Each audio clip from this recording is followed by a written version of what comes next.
I'm waiting for this amazing intro. I'm waiting. Hey, I'm Marcus. And I'm Nick. We are working class nerds. Cue the intro.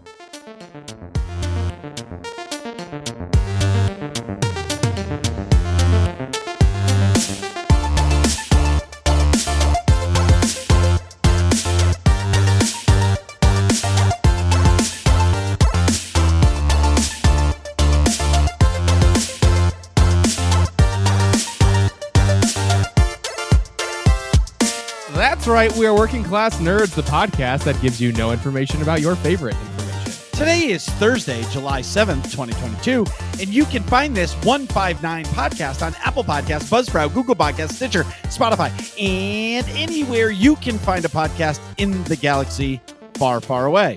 You can now also find every single Working Class Nerds episode on the YouTube. That's right, the YouTube. You can also watch me completely lose at video games Tuesdays, Saturdays, and Sundays at twitch.tv/MarcusB814. You can watch me play video games every single Monday night at twitch.tv/NickVern51. You can also find the both of us on Twitter. I'm MarcusB814. And I'm at Nick Vern, that's NICKVER. And in this week's episode, we have a very special returning guest. He is the most hype streamer that I know. He is a Twitch partner. He has filled his Pokédex. That's right, I'm talking about the pineapple-flavored Pokemon Papega himself. It's Kymeri! So welcome to the show, Kai. And what have you been up to? That intro cannot be beat. I'm just gonna say, I just saw that. I did not even read that, and I didn't even. Okay, that's great. Not too much. Just been streaming, working a lot, and stuff like that. Last time we were on the show, we were pushing for the partner, and that happened a couple weeks after the show. Hell yeah! So it's been quite a while since then. Probably like almost 4 months now, right? Yeah, we're getting there. We're getting close. Wait, you were? 4 That was months. 4 months ago. Yeah, March 23rd. I knew. And the show was like 2 weeks before then. And then I No. didn't announce it to everybody until the 24-hour stream for 3K. Because I moved in here and I moved in March. Yeah.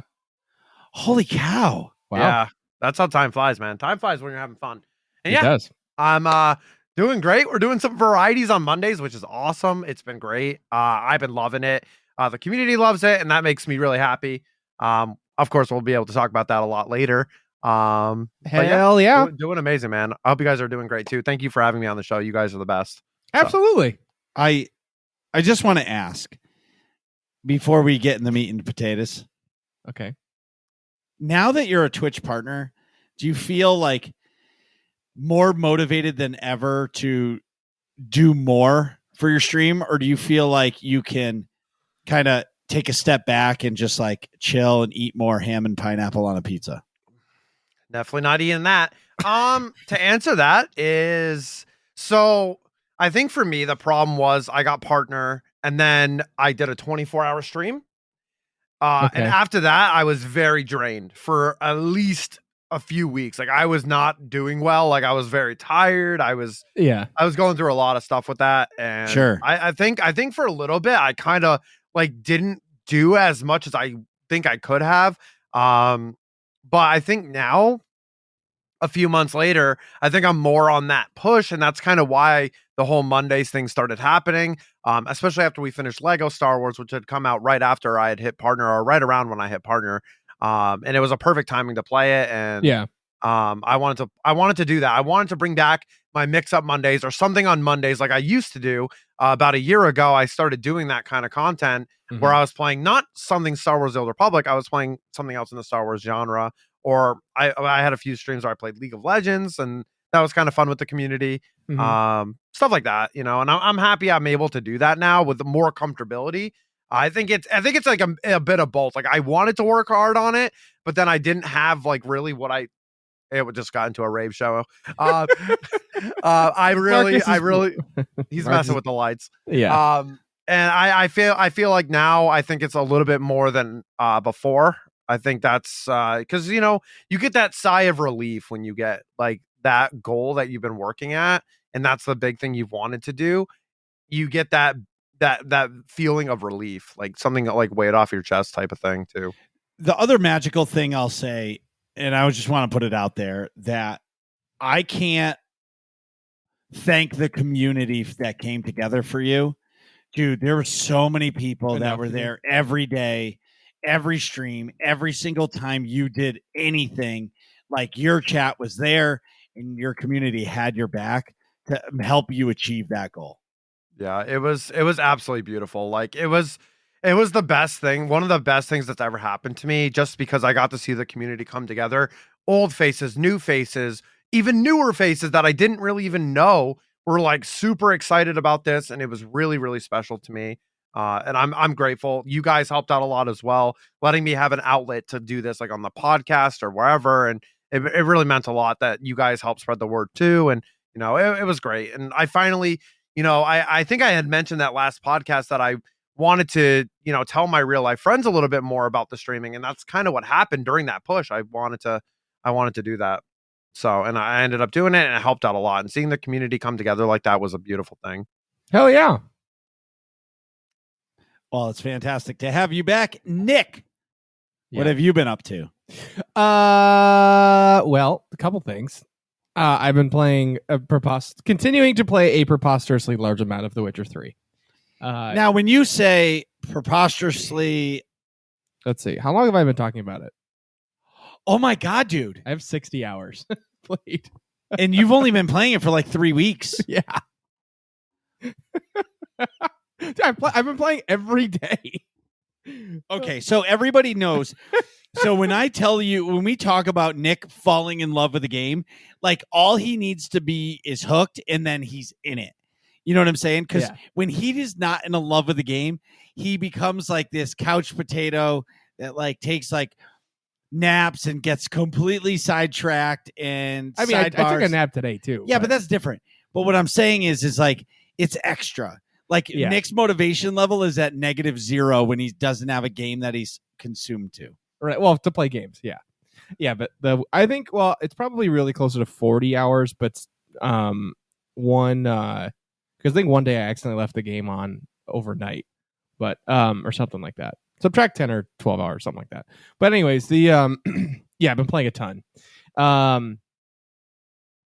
I think there's a couple things. It's a really well balanced game. The lore is super interesting now that I'm actually into it, and it's like there's so much content. It's insane. Like, did you get hooked because of the show by chance? Is that why? No, I mean, I tried playing it when it came out on PlayStation 4 way back in the day. But I was playing Fallout 4 at the same time, and it's kind of the same type of game. And the Fallout series is one of my favorite ever. But I didn't give it a fair shake because it was my roommate in college's disc. So I just kind of hopped in and tried it. And like, I really didn't know, I didn't have like a good grasp of like melee mechanics and stuff like that. How to you have to actually try and like dodge and stuff. So I was frustrated with the controls, and I was dying a lot. And then it takes you forever to level up compared to something like a Fallout or a Skyrim or something. So it was a little bit more challenging. It was a lore that I was completely unfamiliar with. So I just I played it for a little bit and I put it down. But and I didn't, when I played it the first time, I just did story stuff. I didn't do a lot of the side quests because I didn't really understand the lore to give that stuff value. So I just, and I totally didn't do it right. So then I didn't circle back to it till now. And I watched the show. I knew, I guess the show did spark it. I didn't initially, I knew of it. And then the show sparked the interest to back into it. But I think the show really gave it a lore background. I watched some of the show, and then I looked up a lot of stuff online on what is happening in the show, what's happening in that world, the factions and stuff. So then I got that lore background, so that when I went to play, now that I started playing it originally, it gave a lot of value to all the extra environment and let me get immersed in it. Well, too, you like to be immersed in a game. Yeah. And I feel like Horizon Zero Dawn was perfect because you just get sucked into that world. Skyrim, Elder Scrolls, what I mean? Fallout series all those. The Middle Earth series. Right, exactly. Yeah. Where this now, you're sucked in, you watch the show, now you're in it, you have things that connect you to the game. And the craziest thing is when I was watching you play it, you pulled up the map and there was 10,000 question marks. I know, that's my next thing. I'm working on the question marks next stream, I think. Or but maybe I'll probably do it before stream. Yeah, because like just crushing question marks. Because the question marks on the map are like, what are you looking at? the gun. The you're. I was like, there's a gun outside. No, the paintball gun on the wall. Yeah. No, what I was saying. I mean, I do live in a city, but like, I'm on the 3rd floor. How are you seeing that? Anyways, so what was I just saying? Oh, well, no. So the immersion. The question marks on the map. They're like random events. So it could be like a monster nest where there's just like an infestation of monsters. Could be bandits. It could be like guarded treasure, which has got a particularly hard to kill monster that's guarding some piece of cool gear or something like that. But they're all over the place. So like, there's kind of like, you ever play Breath of the Wild? You both have, I'm assuming, right? Yeah, so, a lot, obviously. Yeah, a decent amount. Especially when I first got my Switch, that was like, because there wasn't really any Pokemon games on there. There was just Let's Go, and it was kind of like, whatever. Like Breath of the Wild was the big one in Splatoon. So yeah, so you know how there's like the Great Plateau. There's an area like that in The Witcher. It's White Orchard. That's the first area, and there's like in that area is big, and that's like what I would think of as like a normal sort of map for a game. Or not a map for the whole game, but like in a setting like this where this game has like 4 or 5 different maps and then you travel to, they're like areas. So I would consider that to be a normal area, and that's like a quarter of the size of the rest of them because it's the starter area. So like then I went to that. I thought that had a lot of question marks and things to find. I cleared that out, and then I went to the next, the main area, Velen. I forgot how you pronounce it, but it's and it's like 5 times the stuff in there. If you pull up the maps, it's just question marks everywhere for stuff for you to find. And you have to like get on boats to like cross like rivers and tributaries and stuff to go to an island or just get up around the map. It's craziness. But long story short, off stream, I've been clearing Witcher contracts, which are where you just a townsfolk or person is like, hey, I think there's a monster in the woods or in the swamp over there. Like they got Billy. Can you go kill him? And so you got to like track it down and figure it out and gather the supplies to kill the thing. So that's pretty interesting. What's sweet about that too is you don't feel like you're shorting the stream on story content because you're doing all the side stuff. So by the time you get to the stream, you're already over leveled. Right. So it helps you progress the game. Yeah. And it lets me like not get stuck on a boss or something. Right. Because I'm like over leveled when I get to it in stream, and it's cool. Like I actually feel powerful. But there was one mission I did skip. It was kind of it's like a main quest, but not a main story quest. It's like a major quest, I guess. There's I don't know if you know this about The Witcher, but like the Witcher characters are super horny. They're just fucking all the time. So they're in game and everything. So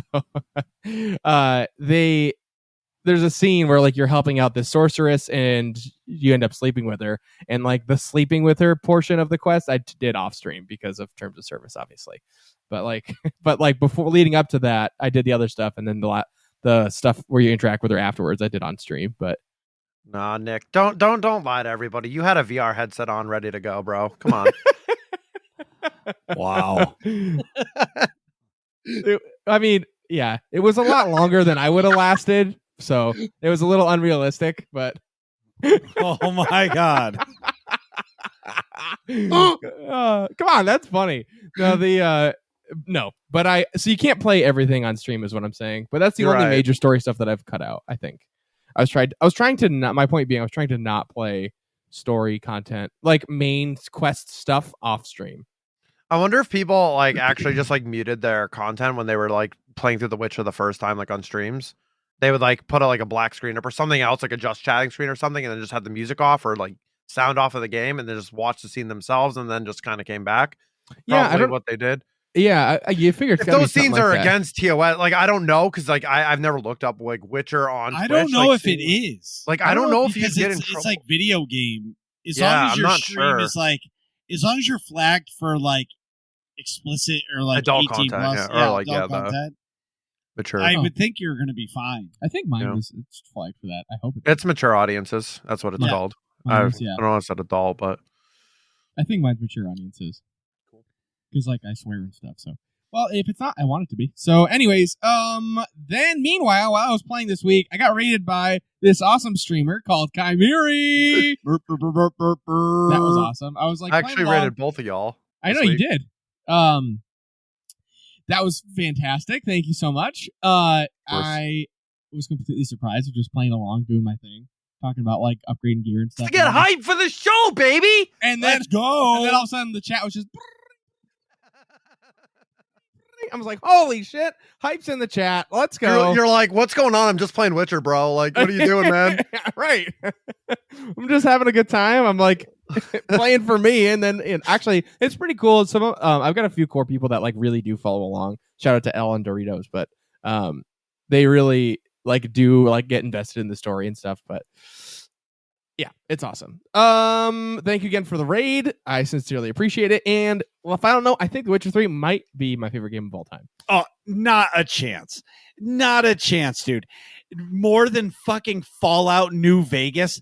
Not a fucking chance. When you were playing that game, dude, all you talked about was Fallout New Vegas. Everything. Hey, Nick, what are you doing? Dude, I just met this fucking Dingledorf faction and they want to fucking nuke me. And then, oh, Nick, what are you doing? Oh, I fucking killed them all. And I'm like, what do you mean you killed them all? I didn't like the Dingledorfs, but now I got the fucking Hoochas. Who the fuck are the Hoochas? Yeah, and this other fucking terrorist group, but they're pretty cool. Yeah. I like that there's a faction in Fallout New Vegas called the Boomers. The Boomers. And they're old. Like me? Yeah. That was supposed to go in the trash can and failed miserably. Dude, you hit the fucking wall over there. Dude, I don't play basketball, okay? So, anyway, well, what else do I got? I'm curious to see, like, once you finish it, then you'll, like, have the real review. But the crazy thing is there's so much content. The story's like going to be like 100 hours. I think more. I'm like not even close to halfway, I think. But yeah. So in other video game news, so I've been trying to play games with my paintball friends more, who are super into League of Legends, and I gave it a shot. I know you like League of Legends. I really tried hard. I got through the tutorial. I don't understand the movement still. Like you move and attack in the same click, and it's very confusing to me. It's a big learning curve. It's huge. Like I play with Rune all the time, and it's such a big learning curve game. Like I started in 2013, I think. Yeah. And it took so long to like learn, like because I never had played a MOBA. That was like my first ever one, and I never came from Dota or anything like that, so I had no experience whatsoever. Yeah, that's and it's definitely tough. I will give you that. It's definitely tough. Where I think like it's such a big learning curve, and it's even harder when you're playing with more experienced players. They're like, "What are you doing, dude? Like, right? You're not even doing anything." I'm like, I don't know how to do anything. Right? Like, Hopefully they teach you or try to teach you. But yeah, they did a little bit, but like. I didn't give them a lot of time, and they were playing their own game together. And they're like, "Oh yeah, you got to click here." I'm like, "Yeah, but it says right click or left click," and I'm left clicking, but it's not doing anything. But if I right click, it kind of does something sometimes, but sometimes it doesn't. I don't understand what's happening.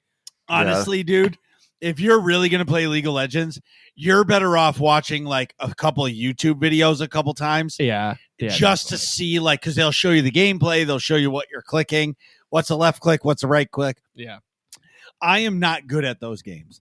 Those games are not for me. That's like StarCraft.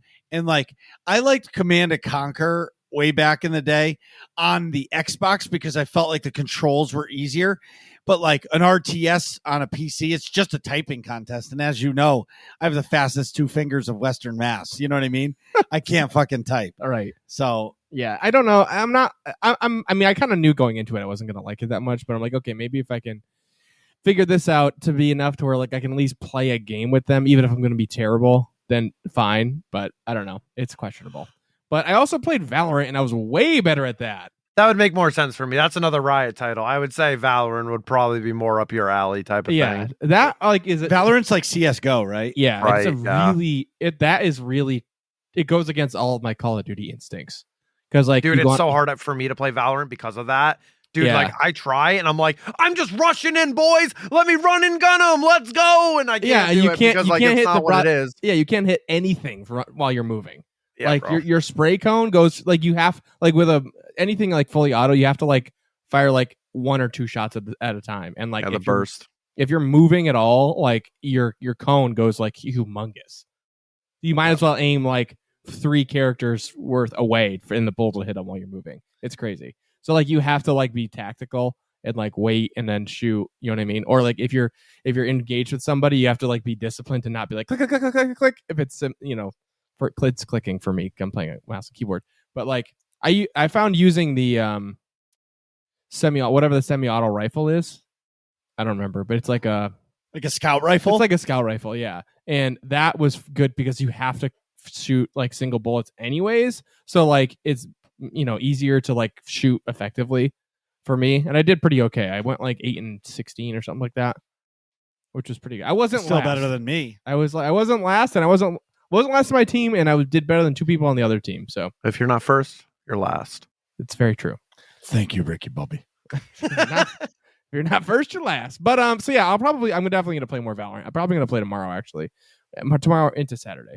But so Wednesday nights we've been doing the 17 Shelby cinema watch party where me and Marcus go over my parents' house and watch something with my dad. We were doing that with Kenobi, and we were doing that with Book of Boba Fett, and now Book of Mandalorian. Yeah, the Book of Mandalorian season 2.5.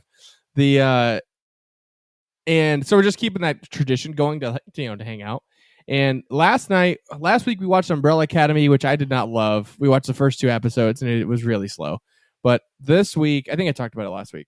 This week we watched The Terminal List, which is an Amazon Prime show. It stars Chris Pratt. It's like a military show.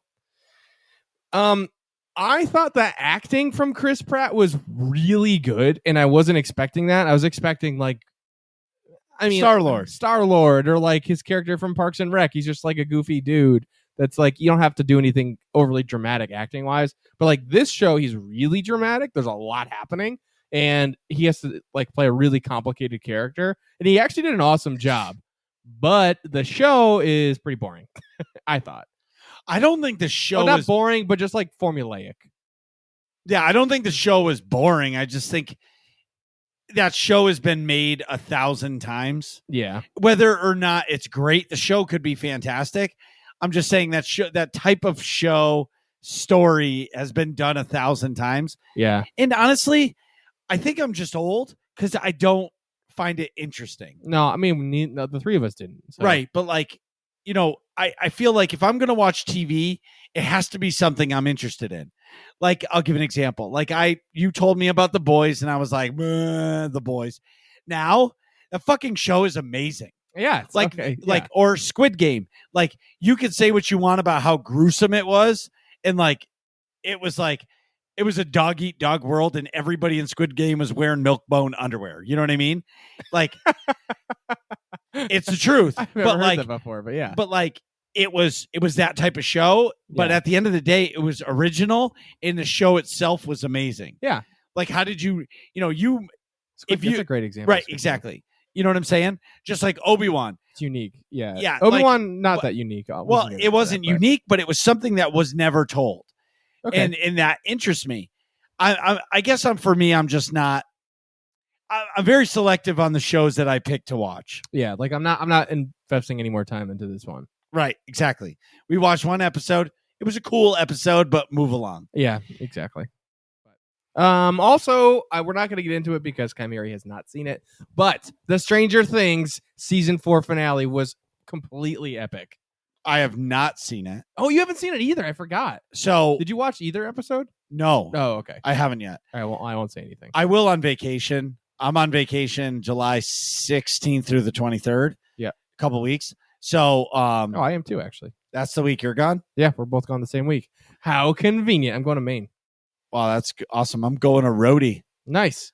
Good old Rhode Island. Rhode Island.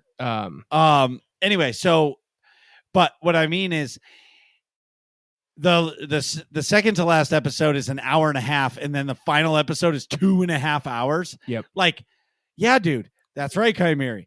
And I'm saying, I'm telling you, the last episode in particular, they're both really good. They're both really good.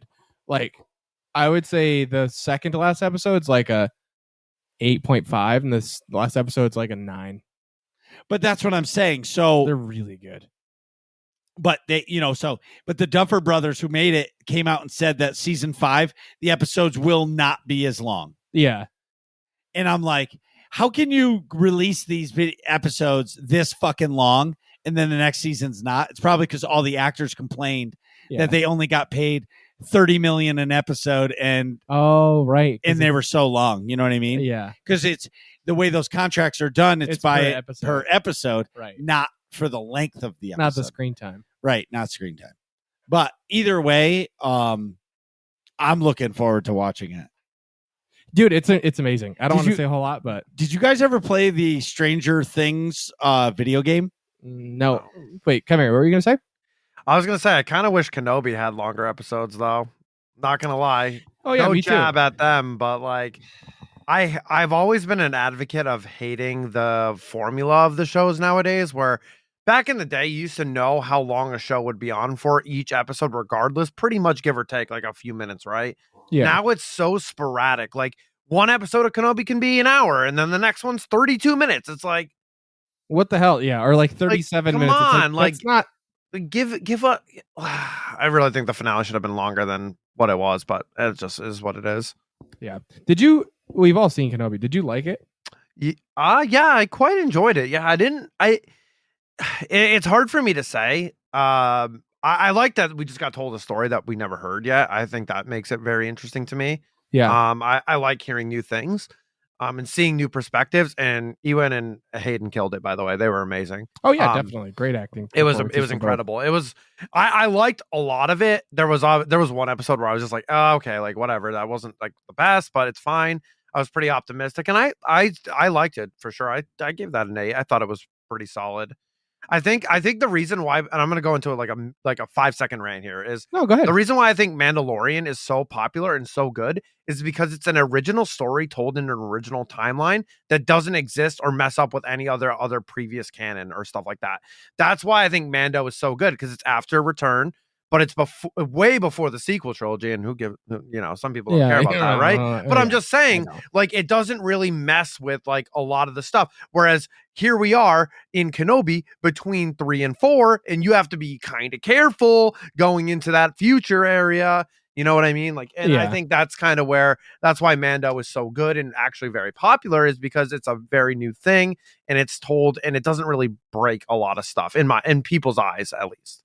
Yeah, I didn't think so. I thought Kenobi was a roller coaster. I thought it had some high highs, in particular the finale. Like, obviously the final confrontation between Kenobi and Vader was amazing, but like I thought it had some really low lows. Not in terms of like lore stuff. I thought that was fine. Like I didn't think anything substantial, like canon breaking or like messing that up with that. Like the things your concern is you're voicing. I don't think any of that stuff was a concern, but like some of the writing I thought was like egregiously bad. I can't get it out of my head that they're hunting Jedi, and the Empire knows that Bail Organa is supporting Jedi, and little baby Leia is supporting Jedi, and they're not destroying that family. Yeah, there's that. I mean, there's like, they never think to use TIE fighters when like they're going after any of the ships, like from either the Star Destroyer chasing like the it's for the dramatics. No, I understand that, but like that's just bad writing then. Like write the story better. Or like you're really gonna smuggle Leia out of like the Inquisitor's base under a trench coat? Yeah, it was like it's like a cartoon. Like, are you kidding me? Well, but don't forget, dude, they're doing it for the kids. This is not a kids show. I think I wasn't voicing my own issues. I don't think it was very canon breaking in my opinion, but I was reading and hearing others, and I was like, I can see like the point, but and it made it started my brain like a little churn, and I felt it go, and I'm like, why is Mandalorian so highly touted? One, the writing is amazing, and I really do think it's because it doesn't really interfere with a lot of the stuff. And someone asked me personally, how do I feel Ahsoka is going to be watching all these shows, Mandalorian, Book of Boba Fett, and now Kenobi. And then we have Andor coming up. I'm excited for Andor. New story. Going to be cool. Going into Rogue One. Love that. Right. I love Rogue One, so I'm freaking stoked. I want to see K2SO bad. Anyway. Me too. Anyway, I don't think it's going to mess at all with Ahsoka because, again, same thing. It's future. It's not in the middle of something that's like a past or like into like something that we have already had, So I think it's going to be perfectly fine in that way. So I think it all depends on, for me, it's who's writing it. If it's because like I think The Mandalorian's great because it's Jon Favreau and Dave Filoni. yeah, it's great. That's the key factor. Like, I have one more gripe about Kenobi, and I want to talk about positive stuff real quick because I feel like I've been Mr. Down in the dumps because I do love the story, but it's just like, okay, so Reva, I really liked where that story arc on paper, right? You've got youngling that survived, like great. Okay, she has this like gripe against Anakin, then like she becomes an inquisitor to like try to get back at him. Okay, great. She's got this. She ends up turning to the good. All that's good. It's like a good story arc, right? But the way they go about it makes you not care at all about Reva until episode 5 out of the 6. Like the whole like reveal of her being granted, it was pretty telegraphed. Like you kind of could figure it out. Like, oh, you've got the youngling, like the last youngling they showed, and then they pan to her. But like that backstory should have been revealed like in episode 2 to make you care about what's happening with Reva, because she got a ton of screen time, and I'm fine with that. But it's like a ton of screen time to a character that like really they didn't do anything for you to care about. It's just a new character on the screen, and you're supposed to care about her as much as Obi-Wan Kenobi. You know what I mean? Like that's crappy writing. That's what I'm talking about. So the bullet points for the story arc is great. It's really interesting and really cool. But like the way that they did it is that's what I'm talking about when I mean like poor writing. You know what I mean? That's the gripe I'm talking about. But seeing that story in that time frame, seeing what happens in between, and seeing Kenobi's growth from like a broken man to getting his mojo back, so to speak, to enough to where he could actually beat Vader was fucking awesome. I hope that this is it. I hope we're done with the old trilogy. I'm done. I don't want to see Darth Vader anymore. I don't want to see Obi-Wan anymore. Like we've got it. They've had their comeback. We all love the show because I loved it. Like any piece of Star Wars content, I love. Even The Last Jedi as a standalone movie, I liked. I don't like parts of it, but as just a standalone movie, it was a good movie. But like it didn't follow the path. I'm done with it. Like I'm ready to move on. Like you were talking about Mando. Yeah. Mando was great because it was never done before. We know nothing. I'm ready for the High Republic. They've been producing these books. The content is good. Yeah. Start making the shows and start pushing forward. Now, going to Andor, I'm excited for Andor, but what I'm concerned with is Disney moving forward is taking the lightsabers out of Star Wars. So if you're looking at Andor in the Mando, there's no real lightsabers in that. You know what I mean? Like, sure, Luke came and like killed a bunch of dark troopers, but other than that, like there's no Jedi. And like I'm afraid that like the future of the games are going to be, honestly, I think the Ubisoft game, and this is tinfoil hat. Yeah, the Darksaber. You forgot about the Darksaber. Yeah, but that's a fucking Darksaber. It's not a lightsaber. I want to see Jedi fucking using the Force. I want to see fucking Darth Vader, but a different character, hold a ship like his apprentice. Starkiller. Pull a fucking ship down like Vader did. Yeah. That's what I want to see. That's my Star Wars. Yeah. When I was a kid, I wasn't Boba Fett shooting, carrying a blaster. I was carrying a stick, hitting my sister with it, telling her I just cut off her legs because I'm Luke Skywalker and I have a fucking green lightsaber. You know what I mean? Like, I don't want that. And what I'm concerned with Disney's direction is, or Lucasfilm, is the next big MMO video game, which is coming, is going to be a Division style game made by Ubisoft, and it's going to be set in a Mandalorian world. And there's going to be no lightsabers. Maybe you can get yourself a dark saber, but it's not the same thing. Mandos don't have the Force. Granted, Mandos are cool, but at the same time, like that's not my dream. That's not my Star Wars. But I enjoy all the Star Wars content that we get because any Star Wars content we get, there's always going to be opinions. I'm going to give another one. Look at what like the KOTOR remake is coming, right? I'm concerned that no matter how good this fucking game is, people are going to be pissed off because it's not the original. So if they spin it around and make it fucking fluffy duffy, and you can't go both ways or do anything like that, people are going to be Light upset. side, dark side, and stuff. Right. Yeah. All that. You know what I mean? Yeah. So my concern is less about the Star Wars. It's about the content that they're making. Mhm.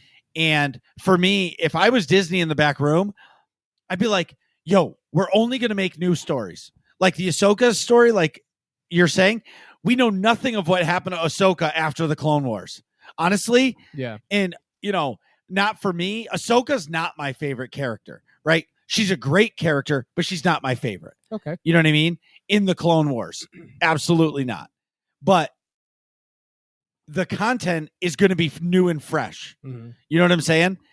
And that is what, as Star Wars fans, we need. Am I Yeah. making sense? Yeah. Yeah, You fully. need new untold stories. New untold stories. Perfect. Like the hook that they did for Ahsoka with that saying, like, where is he? And we're like, where the fuck? Who is he? She talking about? When she said Thrawn, I'm like, it's about fucking time. Yeah. Like, let's go. I freaked out. Yeah, well, that's one of exactly. my favorite characters But ever. but that's what I'm saying. And like, I feel like if you want to talk about them missing a mark, they should have just done Heir to the Empire. Like, that's the thing. Like, I don't understand is that trilogy is amazing. Yeah. Yeah. And then they hint around at it like the worst show ever created by Star Wars, worse than the holiday special, is The Bad Batch, right? Okay. The Bad Batch should have been like 2 episodes. Yeah, it's the dumbest Like show ever. like the first episode that's like a movie I is quite good. like the Bad Batch. I think they add really cool. I think they're really unique and kind of different, and I like that. No. I like the characters. I Yes. just think the show was stupid. Like it was just so filler. much. It was just a filler show. Get ready for season 2. I know, Well, yeah, and what? I They're know. going into Mount Tantus and they're going to find out that they cloned, you know what I mean? So they're like, I feel like they're stealing too many bits and pieces instead of just saying, fuck it, blow it all up, nuke it, it's over. Anything that's happened today is gone. Move on to the next. Yeah. Let's talk Yeah. something new that we've never seen. Wow. My gripe with the Bad Batch, just to finish my thought, I think, Whack.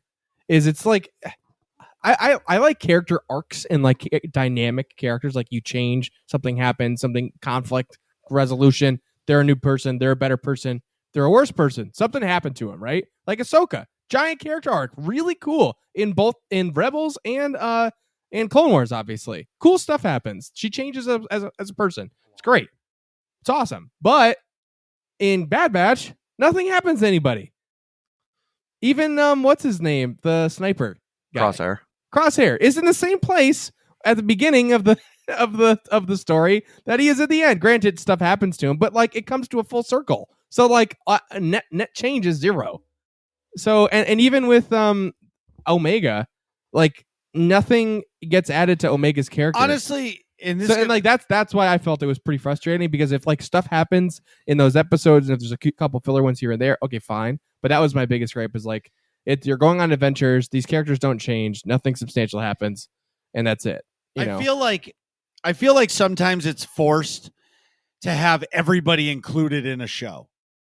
You got to have the strong female role, you got to have the strong male role, you got to have this role, you got to have that role, instead of saying, look at, like, there doesn't need to be a strong male role in this episode. Right. At all. There doesn't need to be. Like, we can make a good show that doesn't have that. Right. You know what I mean? And I feel like it almost convolutes the whole thing. Yeah. Too much. Yeah. You got to like have every character have a little moment. It's too much. Exactly. It's like too much. Yeah. Oh, man. What are you thinking, Kai Guy? See, I just made you guys go on a tangent. It was great. This I just made one comment about like whatever. I know you opened up the can. The can of worms. But we talked about Obi-Wan a little bit. We But- didn't do like a big breakdown, Right, but I thought that was we needed to. But talk I about haven't that even quick. said anything about Obi-Wan. Ready for this? Here's my thing on Obi-Wan. I think some of the parts were cool. Yeah. I wish that. So going to the Inquisitor's homeworld or swimming under thing, it was awesome. I wish we saw like Cal Kestis's lightsaber somewhere, something connecting Cal Kestis, because honestly, he's one of my favorite Star Wars characters. Yeah. That dude, one of my favorite like characters, like Second Sister. Wow. Right. Again, one of my favorite characters. Yep. And it makes me feel. And then Obi-Wan, Both of those like, characters. honestly, have like the Obi-Wan and Vader Arcs. fights, I could give a fuck about. Those weren't the best moments of that show. okay. The best moments of that show are when Vader was snapping necks walking down the street, right? Or pulling that ship out of when the he air. pulled the ship out of the sky and he's like, and Obi-Wan knew he was going to do it. Yeah, He would be able to, so they got on the other ship. You know what I mean? Or like them finding like the underground railroad for Jedi. Like that's fucking awesome.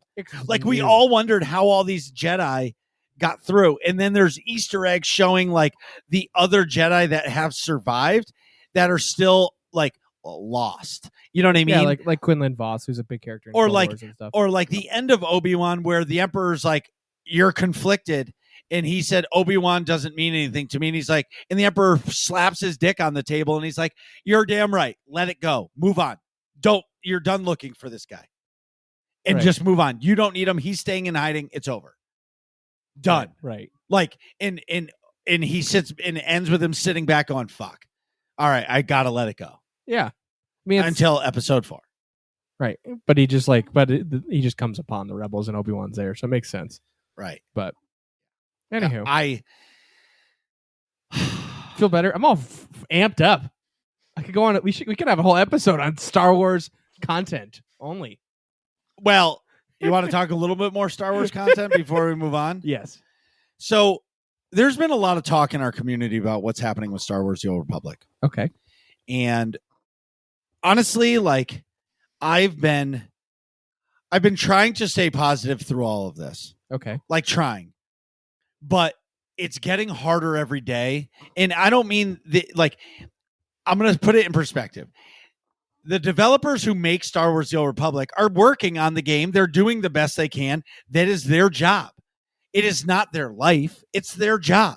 Just like I build cabinets for a living, but I don't do cabinets at my house all day, every day. You know what I mean? Yeah, I don't. It's their job. I don't do cancer research when I get home. Right, exactly. So, but I will say this.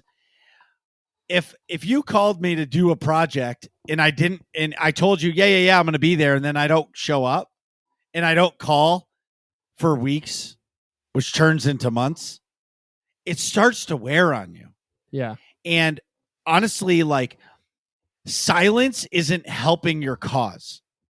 Honesty will help your cause. We talk about Bungie. Bungie comes out with some bullshit update every week about their game. Okay. And it's hilarious. And granted, that game You mean like is the TWAB? Yeah, the TWAB. But they're giving you an update every week. Star Trek Online does a live stream with their developers every single week. That game has a player base. Look up the Steam charts, Nick. Steam charts for Star Trek Online. It's like hundreds of people a day or a couple thousand players a day. My point is, hey, recipe ideas. Did you search how to make cold brew? Yeah. I'm going to teach you. I will teach you. Steam charts. How many? $1,000, 1,000 players a day. Yeah. Last 30 days. Right. But their devs are doing a live stream once a week for 1,000 people a day. Okay. So, my point here. Okay. SWTOR has on average 7 to 8 times that per day.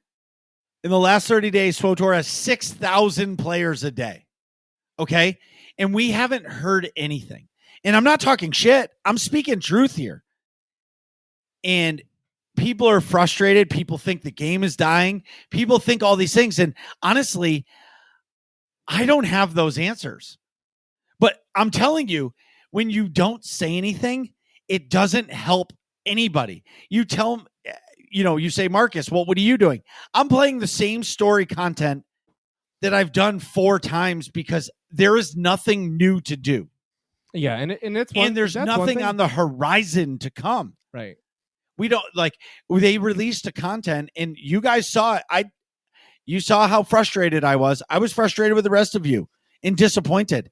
But at the end of the day, your content is slow. They should be kissing. I don't want to say kissing. Let me rephrase this. They should be like doing more incentives for the community. Like give away a free armor set. Hey, everybody, sorry 7.1 hasn't showed up. Take the Valen set. Everybody in the game gets it. If you're a subscriber, you get it for free tomorrow. Boom. Like, why not do that? Or like X amount of cartel coins to go buy one. Well, no, I understand why. Like, it's hard to give away cartel coins, but why not just mail everybody an armor set? Yeah. You know what I mean? Like Subscriber bonus. Right, a subscriber bonus, like the Obi-Wan set. Yeah, it's 4,000 coins or whatever on the cartel market, but give it to every subscriber who's been loyal. They'll appreciate that because guess what? In the game, all there is to do is your class stories and Space Barbie and decorate your stronghold right now. There's nothing new for PvP. There's been no announcement of PvP. Where the new operation is coming, but who knows when? And we haven't even gotten our announcement to when 7.1 is coming. We're 7 months into the month. We're 6 months past the release of the expansion. Help me, BioWare. Help me promote your game. I'm doing my best here, but the community is speaking. And like, if you want some ideas, I'll give them to you. You're not going to like my ideas because it means you're going to be giving shit away. Like, you want people to be happy? Like, give people some free shit and talk to us. Everybody likes free shit. Everybody, like, and I when I say talk to us, we don't want a PTS update. We want real content.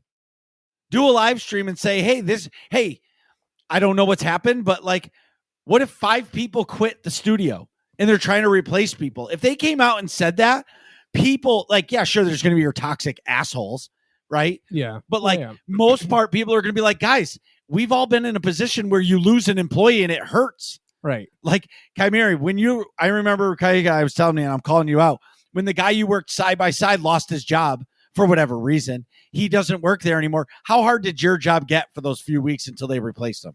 It was like 2 months, but yeah, I did 2 jobs for 2 months. Exactly. Yeah. And I'm sure they're same with you, same with me. Yeah, 100%. Like, it sucks being short staffed, the ER, whatever. Yeah, you're but doing like multiple people's jobs, awful. But come on, give us something. Right. Make us excited. But to your point, like when that happens, if you're super short, I would go up to all the nurses and be like, hey, look, I'm by myself. Supposed to be 3 other people here, and it's just me. So I'm going to do the best I can. I got the XYZ. You just set the communication standard, right?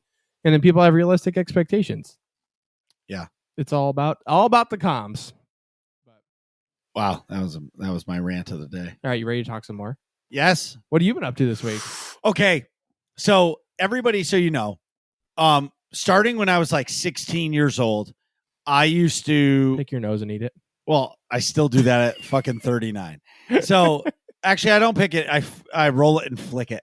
Yeah, the roll is key. You get the right structure for flicking. So I was like, why did I agree to come on here? So I got introduced. Some of my friends back in the day when I was 16, they were always older than me. Okay. And I used to go to a ton of rave parties. Like, when I talk about rave parties, this isn't like the big giant fucking festivals that all you young folk go to now. I'm talking about, we were in Brooklyn in a abandoned old warehouse that they would bring 3 big speakers in and 2 turntables and a mixer, and we would dance until fucking 6 a.m, right? Yeah. No security, like underground bullshit, like craziness. And then there were clubs in New York City called the Limelight, which was an old church that they converted into a nightclub. Oh boy. Yeah, it was creepy as shit, but it was awesome. There was a tunnel. There was so many clubs, and I was 16 years old going to these events. Right. You know what I mean? So my days of this were end of the 90s into the early 2000s, right? Okay. So I recently started doing the TikTok, and they have these fucking videos talking about me because I'm a Gen Xer. Because I'm right at the end of the Gen X. Before millennial? Yeah, before millennial. So I'm not a millennial. I always thought I was. Yeah, me and Kymeri are. Yeah. Yep. I was. So it's like 1965 to 1985 is like a Gen X. Okay. So I just squeak in there, right? Okay. But so they're showing videos of like these 90s club musics, like the back in the day club beats. And I'm like, damn, these beats were fire for me back in the day. Yeah. So I have been listening to all of that music for like a week. Oh yeah. And it's fantastic. And it's not like nostalgia, like midlife crisis stuff. It's just quality music. Yeah. Like, I like some of the new electronic music, but damn, that shit hits. The other thing too is there was a track that it was, and I was like, man, I fucking remember George Acosta was playing this. I was in Chicago, and you remember the track? No, it's in my phone. I'll give it to you after. Okay. But anyways, you know what year it was made? 97. Well, I was I was two. listening to it in a club in 99 and they're like, this is the old school. And I'm like, bro, I'm hearing this for the first time. 99, dude. Wow. I was like 17 years old in Chicago fucking raving. It was amazing. But anyway, so I've been like on this nostalgia trip, sorry everybody, of listening to like all this old music. Yeah. The other thing is about the TikTok that I have found that is fucking awesome is people make these videos and they're like, if you're a millennial, you remember this as a kid or a Gen X and you watch some of the shit, like it's crazy how simple life was back then. Dude, so simple with no internet. But like I riding your bike all day long. Yeah. I lived in a cul-de-sac. That's all we did. Right. Just ride circles. It was like several summers where we'd just be talking and riding our bikes up and down the street, up and down the street. That's it. All day long. Yeah. And not want to go inside. Not even close. You know what I mean? And now. Yeah. Or like play like kickball and like with the neighbors. Yes. That's what I'm saying. So like I've had this like crazy nostalgia, like holy cow. And like in the process, I'm like teaching my kids about that. Like tonight, my daughter started gymnastics and she got invited to the team. Let me tell you, dude, that shit is intense. Yeah, gymnastics is no joke. No. Like they were doing 3 stations, like so the warm-ups. They had to sprint they did laps. They had to do like 600 laps sprinting to start. That's how they started. Wow. Then they were doing these 3 stations. It was push-ups, planks, and they like I don't know, something with the arms, right? Okay. Every 20 seconds they were switching. They did that for 30 minutes. The little kids did? Little kids, Julia like a boss. You know what's crazy? Like the stamina little kids have. Dude, she's so I'd be smoked if I did that. Dude, she's so hungry when she gets home. Oh, I bet. She's just ravenous. But like so I was talking to the coach and she's like, look it. She's level 2, which, you know, like usually they don't progress the way she did and they start off in like a pre-team. Okay. So they started her off in level 2 and she's like, look it, we need to make your child's bones so strong and muscles so strong to protect the bones because she is going to be bending in ways that are not normal. Right. And she's like, and if she can't do that, she will shatter a bone. I'm like, all right. And just so you know, this gymnastics place, one of their men's guys is about to be on. He just won gold for the nationals. He's just been invited to the Olympic team. Yeah. And the coach that. Oh, I know who you're talking about. Yeah. And then the coach that coaches him is Julia's private coach, and he'll be at the fucking Olympics. Right. That's insane. Like, that's so yeah, cool. dude. Like, how rad is that? That's really cool, man. That's so like, cool. But even if Julia doesn't do it forever, like, it's about she'll be a better athlete than people that just played soccer. Oh, of course. Because she'll have so much balance and like determination and Yeah. all that stuff. Yeah. It's such a good thing. But anyway, so I'm sorry. I'm a proud dad right now. Hell yeah, dude. You tell us all about it. Wear it proud, brother. I do. I wear the Dad DeLorean hat proud. Yeah. The BHS, Blueberry Hill. Well, anyway, so the other thing is I'm on this new kick. If I want to support my friends and wear their shit, like Kymeri's mug, the Working Class Nerds mug. Yep. Like I just bought Marcus B Gaming shirt. Like, how fucking cool is it in the world that we are in between work and content creation that I met somebody, not that his name is Marcus, but he's Marcus B. I know. Like, and I talk to him all the time. It's fucking amazing. Like, I can't wait to meet that dude. Like, that picture is going to mean so much. It's going to be like the Marcus and Marcus show. Marcus squared. Marcusception. Yeah, Marcus B squared. Marcus B squared, right. I think So that was the anyways, name of the episode when he was on. oh yeah, it was. That's what you did name it. But anyway, so I've been buying merch. So if you have sweet merch, please send me the link because I want to check it out. Because there's a new hat on the Working Class Nerds. Well, it's not new, it's semi-new. It's the latest edition. It's the pineapple hat. And like everybody should buy that just so we can do it and send it to The proceeds to Kymeri. Yeah. Whatever. yeah, get it to Kymeri. Anyways, moving on. So Destiny Let's talk about Destiny. Why does it say I'm streaming in 1 day and 23 hours? That's Saturday. That could be right. Wait, where do I find the merch store? I have no idea. In the chat on a video recap. Maybe. We'll figure Anyways, it out. yeah. Anyways. So what I was saying is we have Destiny's been super fun. As I'm playing the game, like I felt a little lost, and I'm sure both of you guys have been there before. You know what I mean? And oh my God, Nick's back. Nick's doing it. Nick's doing it, everybody. I'm calling every time we're sitting there. I talked to Atrax today, and I told him, I was like, I have to go to Nick's house. And he goes, why? And I was like, I feel like the show's better when we're sitting next to each other. He goes, it absolutely is, because as soon as he picks up his phone and starts going on the dating apps, you call his ass out. Was he just on the dating app? Yeah, he was. And he was fucking giving a thumbs down. And I was fucking dying because Atrax and I were just talking about this. Anyways, moving on. Guilty as charged. Yeah. So I've been a little lost in Destiny, like trying to find what, like, you know, like Free Ride and TomTom and all these other streamers are help streamers. And then there's the PvP players who are like the Kymeris of the Destiny world, who play PvP. And like, I kind of find myself like I'm in the middle. Like, I don't really have that purpose. You know what I mean? Like, I don't have what's my content. And I've been really thinking about that. And honestly, what I feel like my content is just playing with people. Like, you want to do something? I'm down. I'm terrible at the game, but I'm down. If it's hard content, sure, I'll try it with you. But I feel like I'm just becoming a community streamer. You know what I mean? Like, I'll play alone and I'll do my stuff, or you can come with me and like, let's do something. You have something in mind? Let's go. You know what I mean?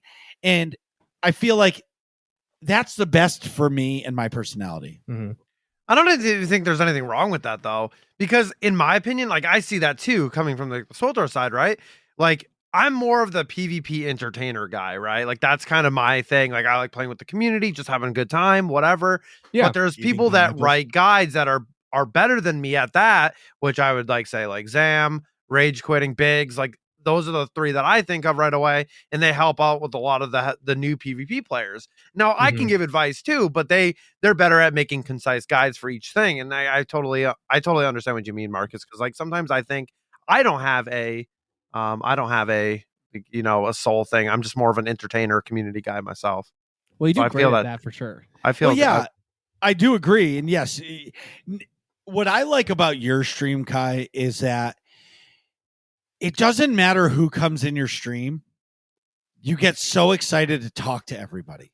Yeah. And like this was said, and I'm going to repeat it and put it to you. All you need is somebody to find your channel, because once they do, they're instantly welcomed and they're instantly hooked to stay. Yeah. You know what I mean? And it's humbling because I don't ever feel off saying, hey, go check out Kymeri, because I know that when they come in and they say, hey man, how's it going? Or hi, or hello there. You know what I mean? You're instantly going to respond, and your community is going to be so excited that somebody new is there. They're going to be welcoming. And it's like, wow, I want to be here. Yep. And that's something I try to strive for as well, because I am a community first streamer. Mm-hmm. I'm not a content first streamer. Yeah. You know what I mean? Like where you, Nick, I feel like you're a content first streamer. Oh, definitely. Because you get immersed in, like, when sometimes you won't talk to us for 5 minutes because you're so laser focused in the story. And then as soon as the story's over, you like slap the fucking microphone and like, did you motherfuckers see that? And it's like, yeah, I'll break it down. I'm Like, that was crazy. Exactly. And that's what's so awesome about Twitch and content creators. Those witches were eating children. So that was actually I'm having a lot of fun doing that and finding my path in Destiny. Yeah. And yeah. Anyways, if you guys are on TikTok, please follow me. I'm making a video every day, and it's ridiculous and it's fun. And it's just a new piece of me. The videos, I'm still doing the YouTube videos, and we kind of switch swatch for it. But switch if you're swatching? Yeah, switch swatching, like the shorts and all this stuff. I'm having a lot of fun making content right now. Yeah. And I got to pump up my TikTok game. dude. I was doing a lot of like fun medical quizzes and stuff. But like, yeah, and like the other thing too is,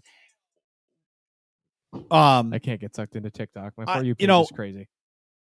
I just feel like there's so much untapped market to help grow this nerds community because the community is so awesome.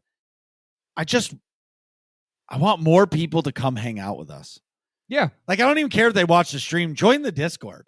Yeah, that's know what I mean? point. I do. I get a lot of enjoyment out of like people being in the Discord and hanging out and like just having that community makes a big. I don't know. I care way more about that than I do my stream for sure. Yeah, but I also clearly don't take my stream super duper serious. It's like, but the community. Kymeri, what's your favorite channel in your Discord? If you had to pick one. Probably the memes channel, but I mean, just probably the memes channel. That was great to watch. Sometimes I really wish we did video, but it would take way too long to upload. But to see like the hamster spinning in Kymeri's head, going, yeah, I had to think about it. Yeah, ding. Clearly, Nick, what's your favorite in our Discord? I mean, it's hard to not say the database. The database is great, I know but also I really like Quinn's Fashionista channel with all the like Space Barbie stuff, or like with the different games, like the cool outfits and stuff. So the food channel is.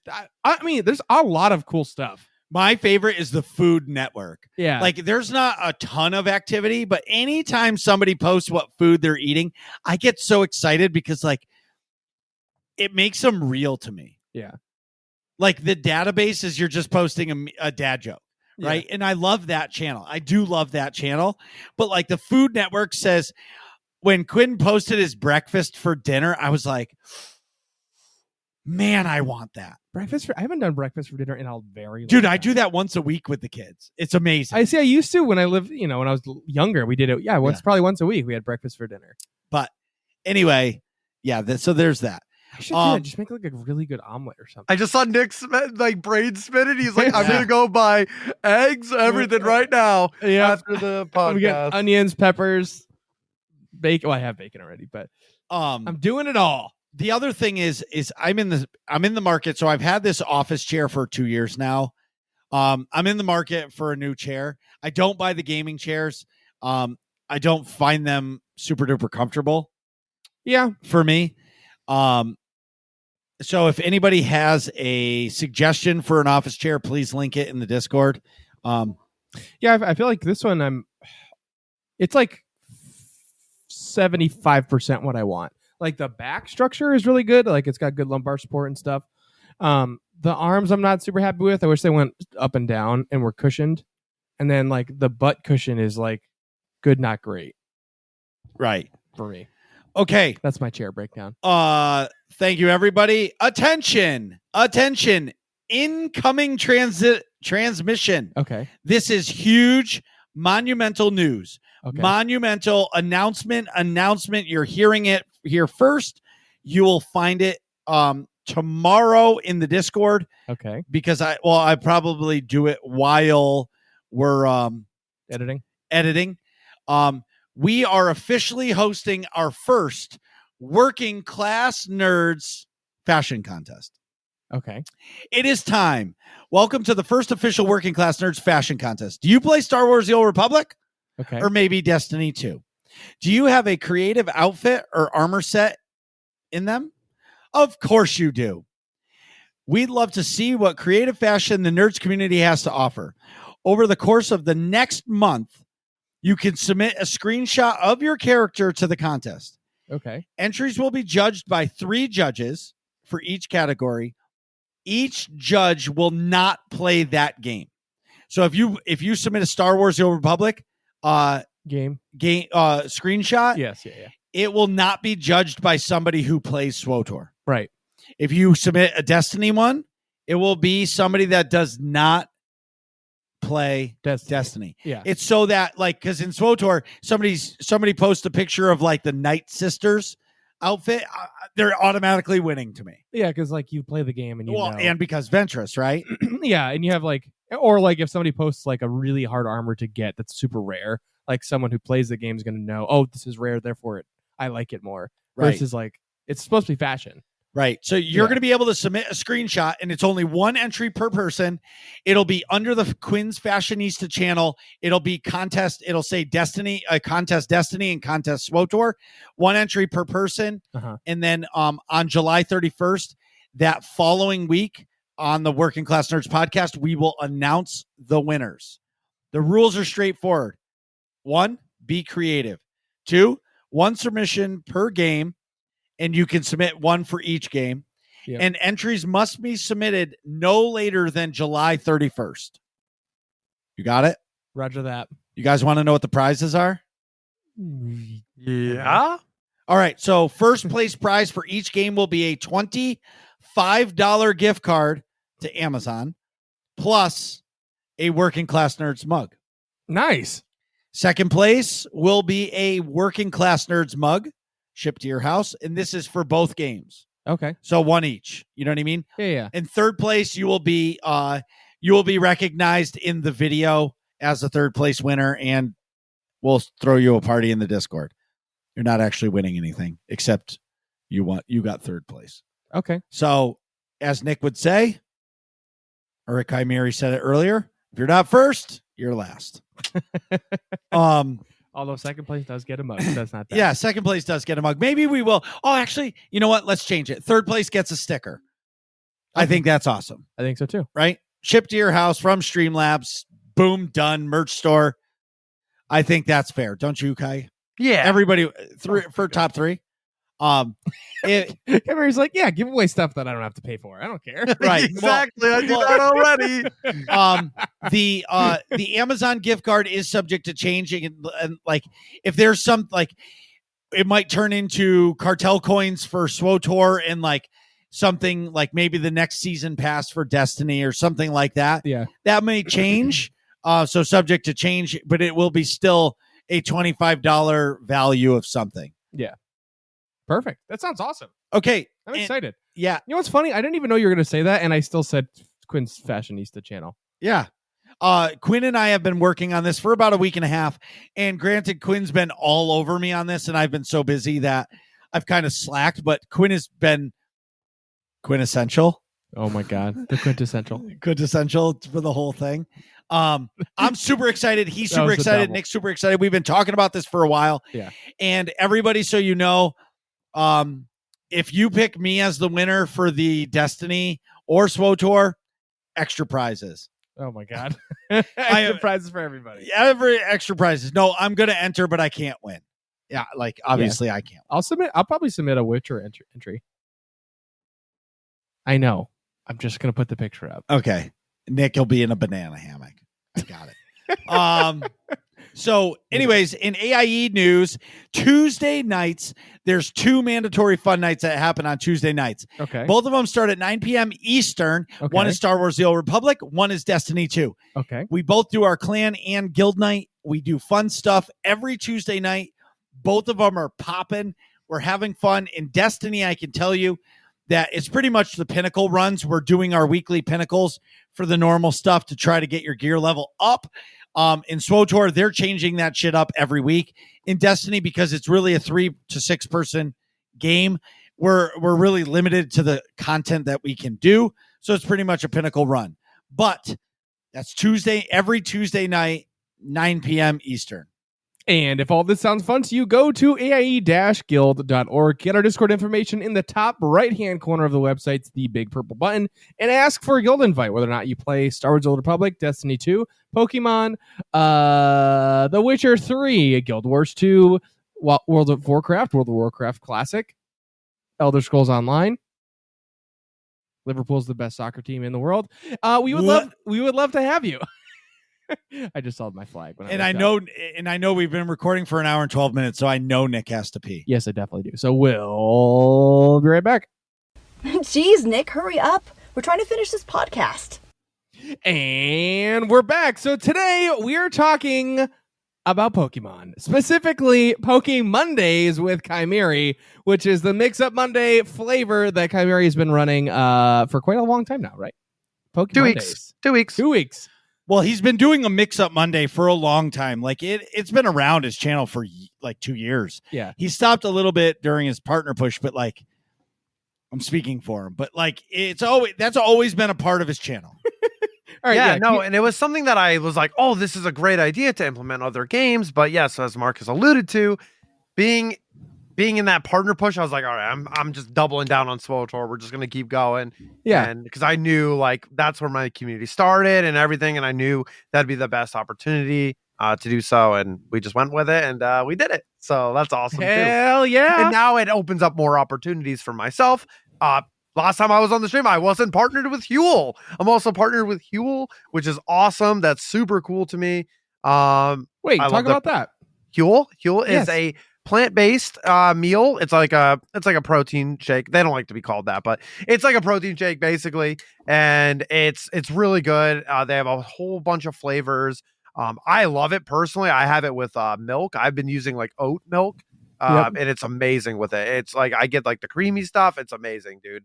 Like get that, but I have the banana and cookies and cream flavor currently, and it's great stuff, and it's just a complete meal. We're gamers. We're like to be lazy sometimes, and you know what? If I don't have to cook sometimes, and I can just have my shaker and just start shaking my drink, and there it is. There's my meal. So it's great, man. I'm so happy, and it was a opportunity I got because of partner.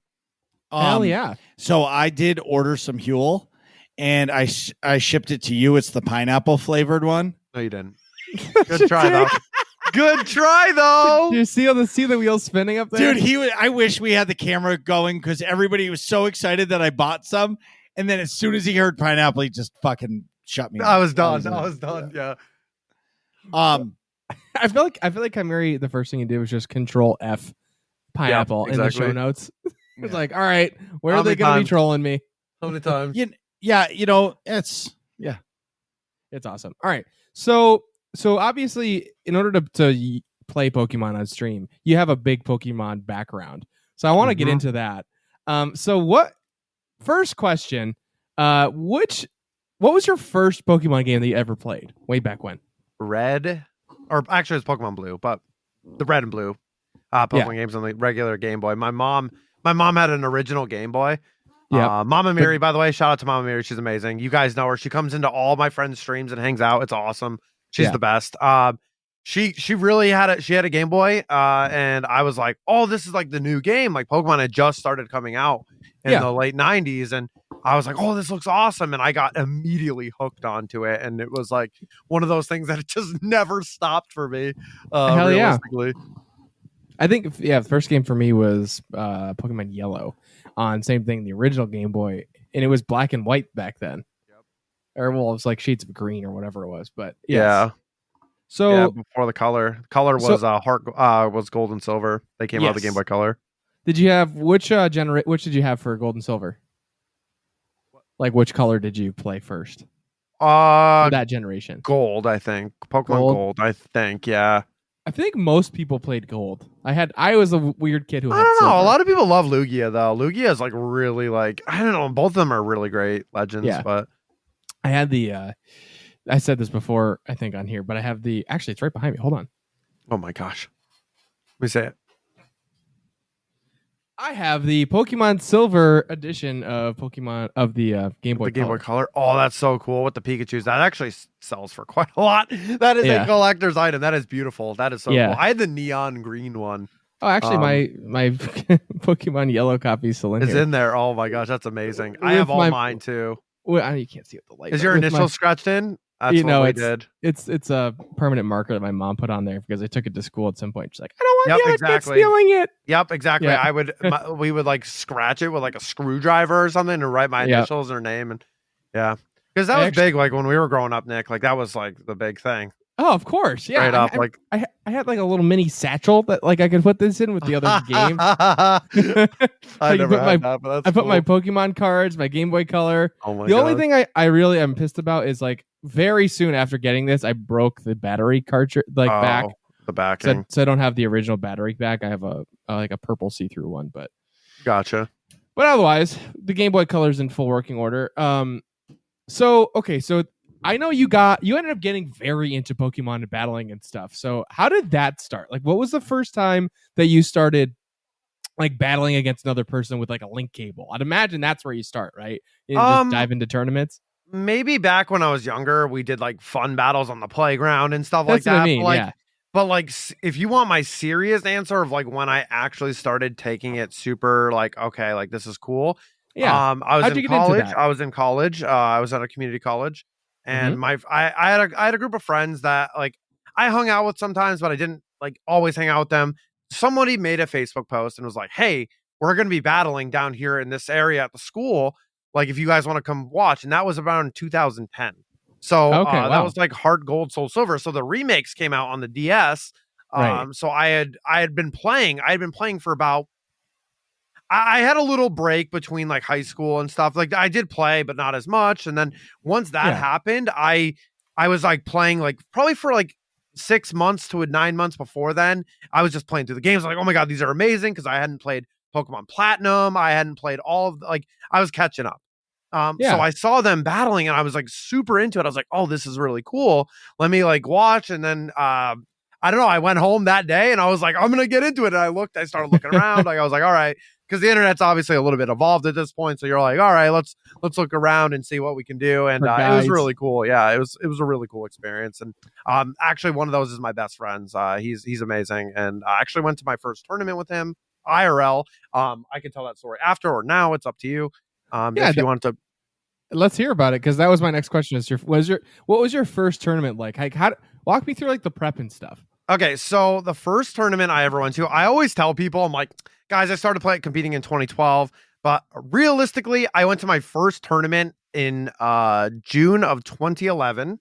Okay. I wasn't really taking it super seriously. Like, I mean, I had watched a lot of YouTube battles, because what a lot of people would do is they'd have TVs up at the regional level, which is like kind of like that was the entry level back then. Now it's completely changed because we have locals for video game now. We have and that stuff. So it's changed a lot. But regionals used to be the entry level tournament to play in. They would have TVs and people would record the matches on the TVs, like with cameras. And that's how we would watch the content back then, because streaming wasn't really a big thing yet at that point. Right. Anyway, so I would watch a lot of the matches from the tournaments before it, because they were doing one every weekend at different areas. And I was like, okay, like this is cool. So I started watching the ones from the West Coast that were like the week before, and started like thinking about, oh, what would be a cool team and whatever. I signed up for Smogon, which was really big into the VGC scene back then. They helped out a lot. I met some players online.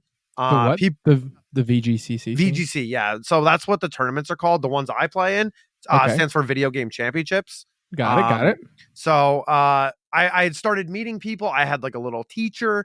His name is Bainey. I would never be where I am without his initial like help, because like it was very, very grateful for me. Like I remember his name, and I haven't spoken to that guy in probably 10 years. Because we don't have an interaction. There's no way to, unless somehow whatever. But so we went to my friend group that had that battle at the school was like, hey, there's a tournament in New Jersey. And I was like, okay, like let's find out what it is. And back then we were battling single battle, right? Singles was like what we were doing in the lobby and stuff. Well, the official format that Pokemon puts together is doubles. So you bring you bring 6 Pokemon, right? You have 6 Pokemon in your party, but you bring 4 to each battle, and you lead with 2, obviously. And it creates some crazy strategies, and it's awesome. I was just gonna say that's a lot, makes your strategy a lot more complicated. It is, because useless moves in like singles, like Helping Hand or like other moves like that, don't work because there's no partner there to help you. Right. And in doubles, those moves are viable and very, very good. So I had started getting really well versed into like the terms and being on the forums and playing on the simulators and trying to figure out, okay, what am I going to do?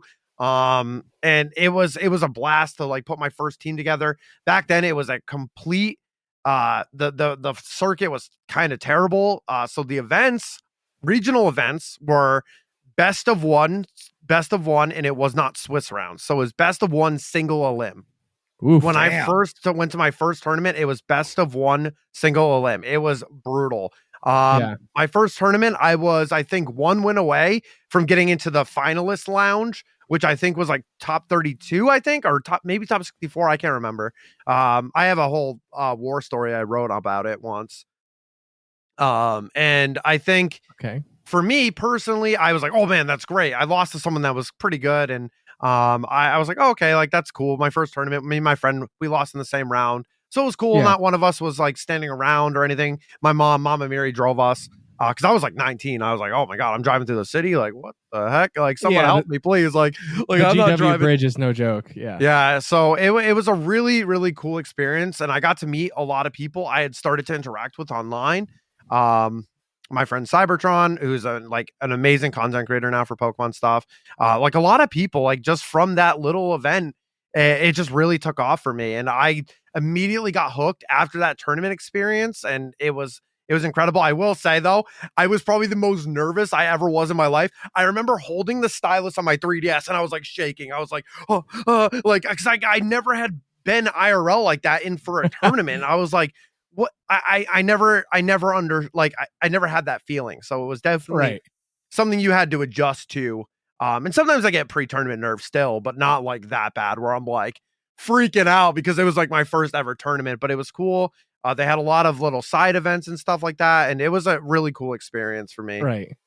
Marcus is making his hand shake like he's playing paintball. Yeah, like that first point. It's the same thing when you're playing a tournament and it's that first point and you're like, adrenaline's going and you're just twitching a little and you're trying to fill your popper and you're shaking and the balls are falling everywhere. Yeah.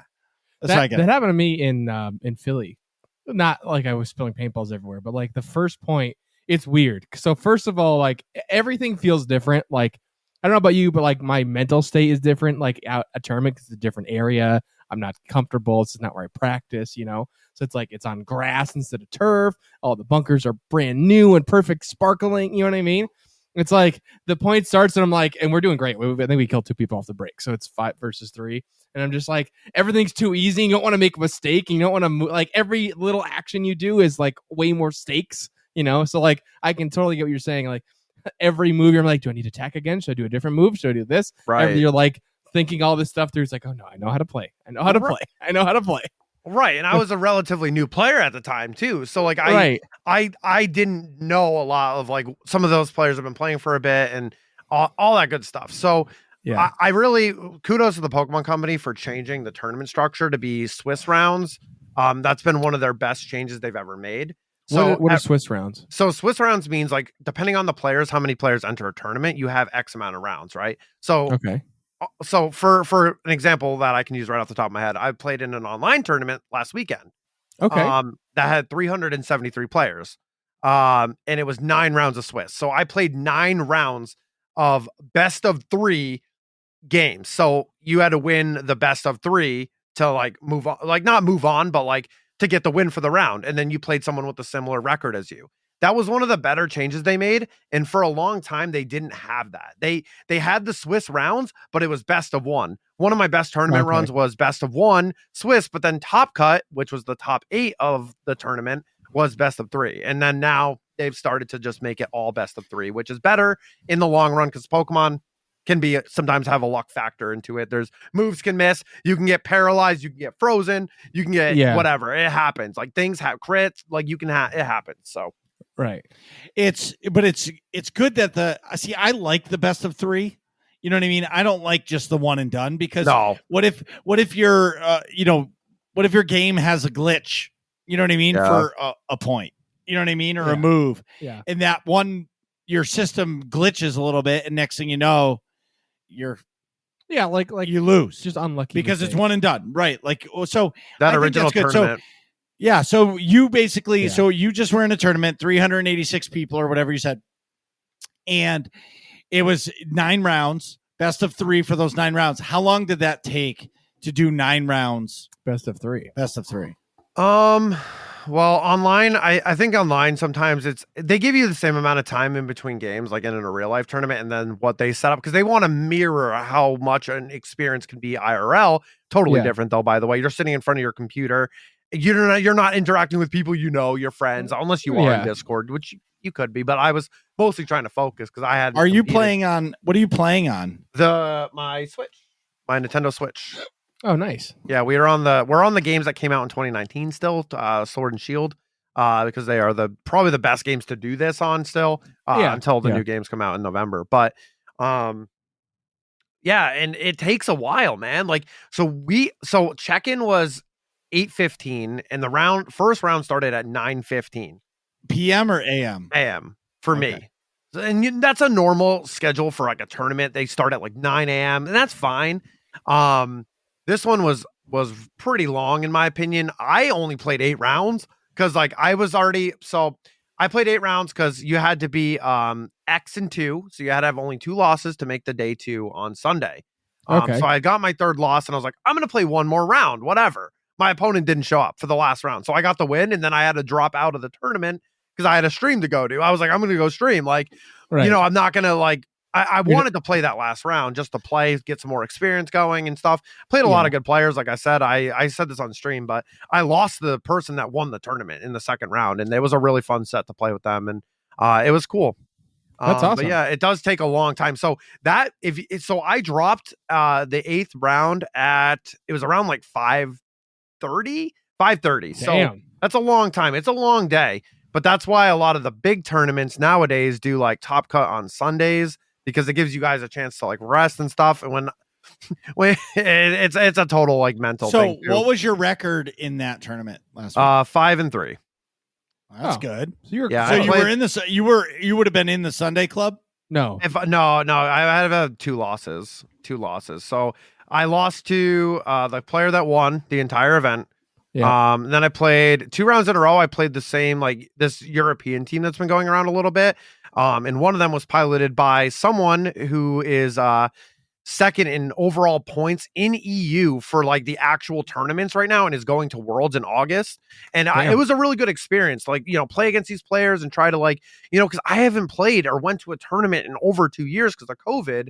And that's the main reason why no one really knew about it, was because I was kind of taking a small hiatus or taking a break and not really looking at Pokemon stuff. I mean, sure, Rooney and I, you know, love Pokemon anyway. So we were like, I was playing like the TCG for fun and stuff like that in the last year, but nothing tournament because there was nothing really available. There was online tournaments, and I've always been really hesitant on entering those. I never considered myself good enough to like enter an online tournament because I felt like my focus is not the same as if I go to a regional or an IRL tournament where I'm sitting there in front of the player, getting ready. I'm in the zone. Like, it's totally different. Like, that Kymeri is totally different because that's not even my name in the Pokemon community. But like, I literally just like, I'm like locked in. Like, there is nothing that can shake me on that. And it's quite crazy. But at home, it's harder for me to get distracted, or easier for me to get distracted.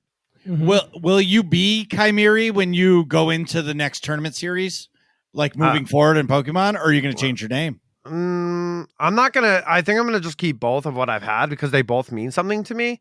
Both of my, I would say, personas like mean something to me.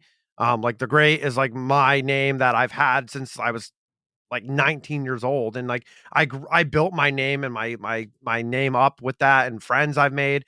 So I feel like it'd be weird to like kind of shift everything over. Now, I mean, I could play on my name and have 2 like them combined or whatever, but I don't think it's that big of a deal because at the end of the day, I'm still the same person. It's me. I'm the same guy. It's like just, you know, and when I explained it to everybody there, it was kind of nice to get some, you know, warm welcome on that and be like, oh, that's so awesome that you're streaming and doing cool stuff. And it was awesome. So I do understand what you're saying, but I just feel like if you're at a tournament and your name's the Great, right? Is that what your name is? Yeah. Okay.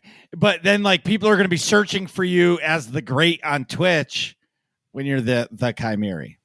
I mean, yeah, at the end of the day though, I'm not really like focused on that. Like, cause I would tweet about it anyway and be like, hey guys, this is like, I wouldn't really focus on that because a lot of the time, even at tournaments, they use your first and last name. So like let's say I go to a regional next year and I'm on the stream, right? And I'm telling everybody, hey, I'm here, I'm on the stream.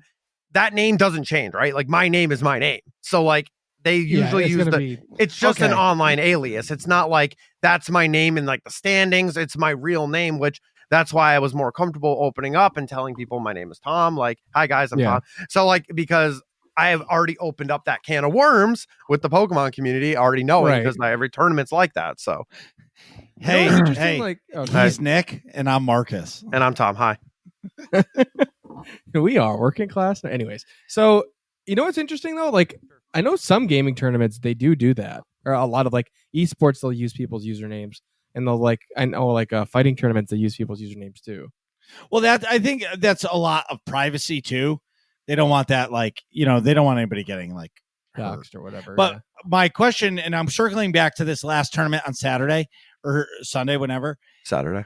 What's the first place prize look like if you win that tournament on like an online 386 person tournament? It depends. Like it depends on the tournament, right? Like so, for example, was this one? I actually don't remember what the prizing was. Let me see.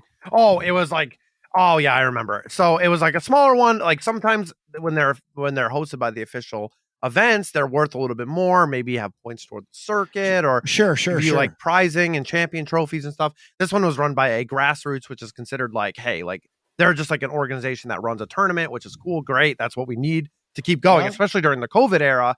Right. It built up so much, and I'm very proud of the community being that way. Growing very much. I wasn't a part of it at all because I stepped away for my stream reasons and me wanting to take a step back a little bit and kind of find myself. I felt like it was a great opportunity for me. But like this one was, I think first place was like $200, and it was free entry. So and then it was distributed otherwise throughout the top cut. So cool. It's amazing. So if you make the top cut, you get a little bit of cashola. Yep. Sweet. So what was mind if I ask what your team was? Yeah, I was actually running. I don't know. I don't think James is gonna watch this, but I was running the NAIC, which stands for the North American International Championships. That is a internationals that's hosted here in NA. It was in Columbus, Ohio, like the weekend before, and the person that won the event, James Evans.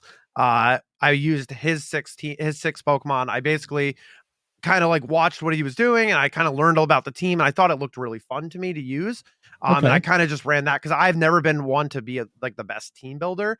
I always have people like throwing ideas off with me, and then we kind of like build together. I've never been a great solo builder. But I was like, you know what? I'm not really competing for anything hardcore right now. I'm just trying to get practice in for when the events are back, which they are. And me playing after the World Championships in August, I wanted to use something that looked pretty fun to use, and James just won, and I was like, hey man, is it all right if I use your 6? I don't have your exact EV spreads, but I'll wing it, whatever. I'll wing it, whatever. I have the items. I'm pretty sure I knew kind of some of the stuff, the moves, obviously. Yeah, I knew what he was running, and it looked like a fun team to use, and I used it, and I've been having a blast, even playing like on ladder on the Switch or with other people. It's a fun team to use, so I've been really enjoying that. But the 6 was so there is a legendary format currently, so you can have 2 legendary Pokemon. So I was running Groudon. So Groudon was one of my legendaries, and then one of the newer legendaries in Sword and Shield, Calyrex Shadow Rider. A beautiful Pokemon, love it. It's one of my favorites in this generation. It looks so cool. Gastrodon, Incineroar, Venusaur, and Thundurus, which was my 6. So it was a really well-rounded team, and it was really fun to play. So Groudon is. Go ahead. No, go ahead. No, you're good. I was just asking about him. Groudon's he was the legendary from, or that Pokemon was legendary from Ruby, right? Yes. And then that's ground and fire type. He's just ground. Just ground. Okay. Yeah. And then in Omega Ruby, Alpha Sapphire, they did remakes of Ruby and Sapphire on the 3DS. Yeah. They had an item that they would hold called the red orb, and Kyogre would get the blue orb. Kyogre never changed its type. It was always water, but Groudon got a dual typing. Groudon got ground fire back then. Oh, now he's the ground type because the orbs don't exist, or they're not used, at least. I don't know what them. I don't even think they're in the game. I can't tell. I don't know. Interesting. Yeah, and then obviously the thunder type. I don't know the last one you said. Thunderous, Venusaur. Grass and ground, I think. Grass and poison. Grass and poison. That's what I say. Poison, and then Gastrodon is ground water. It helps beat Kyogre by soaking up water moves because it has an ability. It's very complicated. I will tell you right now, competitive Pokemon is very, very complicated. When I try to explain this to Rooney, like we'll watch like events and like I'll show her like my friends like playing, and like I will be explaining like turn by turn like what is going on, like where the players are like thinking and probably and talking about like you know, the choices they make. Like, oh my God, that's a cool tech move for a certain team or a certain Pokemon. Like they could have a cool move to help beat a certain team, right? So Right. it's pretty cool. Okay, before we keep deep diving, I think Marcus has a question for you. No, I'm deep diving here because I have no idea what the fucking EV is. Oh, that's the next question. That was part 2 of the deep dive. Yeah. But All right, yeah, but like I have no idea what an EV is. Second thing is any tournament, dude, like you're ultra focused, whether you're playing paintball or you're in a Call of Duty tournament or Yu-Gi-Oh. anything like Beyblades, maybe? Beyblades! Oh my God! I was in a Beyblade tournament once, no joke. When I Yeah, was a but kid. like Magic the Gathering, anything like that. Let it rip. Yeah, dude, it's Sorry. gonna be super focused. And like there is a lot going on. Look at the League of Legends tournaments. You know what I Yeah. mean? Like it's always gonna take that concentration to do it. I can't tell you how many times like people don't understand like what goes into something like that until you're in. they try it. You know what I mean? Yeah. And if you haven't done it in a while and you're getting back into the tournament scene, you need to do every tournament possible you can so that you can get into the experience so you don't get shit on when you go to the regional events. Because that tournament you did online, yeah, the competition was good and like one of the players that won is like going to the worlds and all that stuff. But like at the end of the day, all of the players that are doing regionals are going to be the quality and caliber of that player there. Right. Yeah, give or take. I give or take. I think so. So yeah, that's very true. And it's I think for me, it's the experience playing against those players because I haven't played at that kind of level in 2 years, right? Like I could go online on the ladder and sure I can get some good games here because I'm when I did my ranking up to Master Ball tier, I got to 54, I think. So that's like Right. 54th place. Like that's pretty damn good right now. That's top 100 in the world. Like at the time when I was doing that. So like I was grinding quite a bit. And you can get some really amazing games in there with some great players, but and the only problem with the ladder is best of 1, right? All the tournaments are best of 3. I'm a better best of 3 player than I am a best of 1 player now. I've learned to adapt myself to be better at adjusting to my opponent or figuring out the strategy faster or what I need to do to win every time. And I think that's a more valuable skill than best of 1 cheesing your way through the ladder, you know, like freaking Chansey Shuckle with minimize and just random cheese stuff like that. It's viable, but it's very cheesy. Yeah. That's a good point. With the best of 3, you have to like you can kind of go through and like overpower somebody. I'm imagining, anyways, in like a best of 1. Yeah, like, for sure. Some crazy things happen. If you just lead bad, you lose. Like if your leads are just awful against your opponent's leads, you're just like in trouble. You're like, well, I have to backtrack. I have to figure out how to swing the momentum in my favor, or I'm gonna lose. Like, now I'm down to Pokemon like immediately. Yeah, exactly. Or whatever it is. Exactly. Yeah. Or 2. It's very, very, very like that, and especially a format like this with legendaries allowed. It's very volatile in that aspect because they're very, very powerful. As I say, they're heavy hitters. So I can imagine like you have a game go particularly bad, like, and then you can adjust. Or on the flip side, what worked for you and you steamroll somebody the first match is not going to work the second match. You know, sometimes it's better to play it safe because if you don't think they have the answer, then it depends. But if they're watching your thing and you're playing with a fire Pokemon and a lightning Pokemon, and they come out with the water, you could be fucked. Yeah, true. Yeah, exactly. Yeah, you know what I mean. They put out your. If they bring a Pokemon to counter yours, right? Like that's kind of like it's the matchup. It's like bringing the certain Pokemon to help defeat other Pokemon, right? That's the big thing. It's like kind of like a chessboard, right? That's why we call it board state. When we're playing in the game, we're like, oh, I had a crappy board state. Like I have to make it better because like I'm in a disadvantaged position to like win the game. Mm-hmm. Now I will tell you guys straight up, I lost almost all of my game 1s in this tournament. Really? All of them, almost all of them. And I have them all recorded, lost almost every single one. But then that makes the X3 record even more impressive to me, someone that hasn't played in a while, because I was able to, 1, adapt to the strategy. And then game 3, I was able to actually either predict what they were going to do to counter me or just play it safe and be like, they can't stop it. and basically I ended up winning like 5 rounds because 4 rounds, but free win, whatever. It happens Yeah, sometimes yeah, at a yeah. regionals. People don't show up. Sometimes they leave or whatever. People instead of Well, dropping you had out. to eat dinner. Like it happens. something, It was a free tournament. It's not like somebody paid $200 to enter. Right, exactly. Yeah, Right. You know what I exactly. mean? A free tournament, like that other player could have been just doing what you were doing, like just getting practice. You know what I'm saying? Right. And it's a free tournament, and they're like, "Look at, I'm 0-5. I'm not going to do." You know what I mean? Mhm. But either way, what is EV? Yeah, so this Wait, is do you want like, to do that, or do you want No, to? Right. I'm in it now. Like Okay. okay. like I could care less Can you about that. back up a little bit and explain? Like, there's EVs and IVs too. Yes, right? there is. So okay.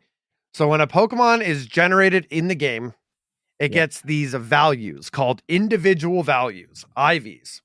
Yep. So in the main series Pokemon game, sometimes if you play like a knockoff, like ROM hack, they'll like mess with stuff, whatever. But in the main series game, there's 6 stats on a Pokemon. Yep. So you ready? HP, health points. Yep. Attack, physical Skin. attack. That's physical. So physical attacks, they're separated by special and physical. Yeah. And defense. So those 3 together, that's HP, attack, and defense. That's your physical side of the spectrum of that. Then you have the special attack and special defense, which is the like, special side. like magically moves essentially. Right, exactly. Yep. Yeah, More like kind laser of beams or yeah. flames or and something. then you have or speed, water, right? yeah. Speed is how fast your Pokemon's gonna go, right? Right. So each of those stats for the individual values can go from range from 0 to 31, 31 being the max. Yep. And it's pretty easy nowadays. Back when I first started, it was not as easy to get competitive Pokemon, but now they made it a breeze to get 31 IVs in the perfect spots. Because every Pokemon, you don't need to get one with all 6 31s. Because let's say one of my favorite Pokemon, Arcanine, is mostly a physical attacker. You can use it special, you can use it bulky, but if you're going for a physical Arcanine, you don't need the special attack. You don't care about the IV. You don't care about that because you're not using those stats, but the other 5 are very important. We call those 5x31 IVs. And that makes it it's very confusing. It's very hard. I could make a whole thing about this. But that's the IV. So that's how they're born with. They're born with those stats, and those are permanent. You can in the new games, you can give them items to like hyper train them and give them 31 stats. So if like let's say you catch a cool legendary, it has horrible stats. They've made it so easy that you can give the Pokemon what are called bottle caps and give them 31 IVs called hyper trained, and then it's crazy. They've done it. Made it so easy. It's insane. Well, it's because they want to grow.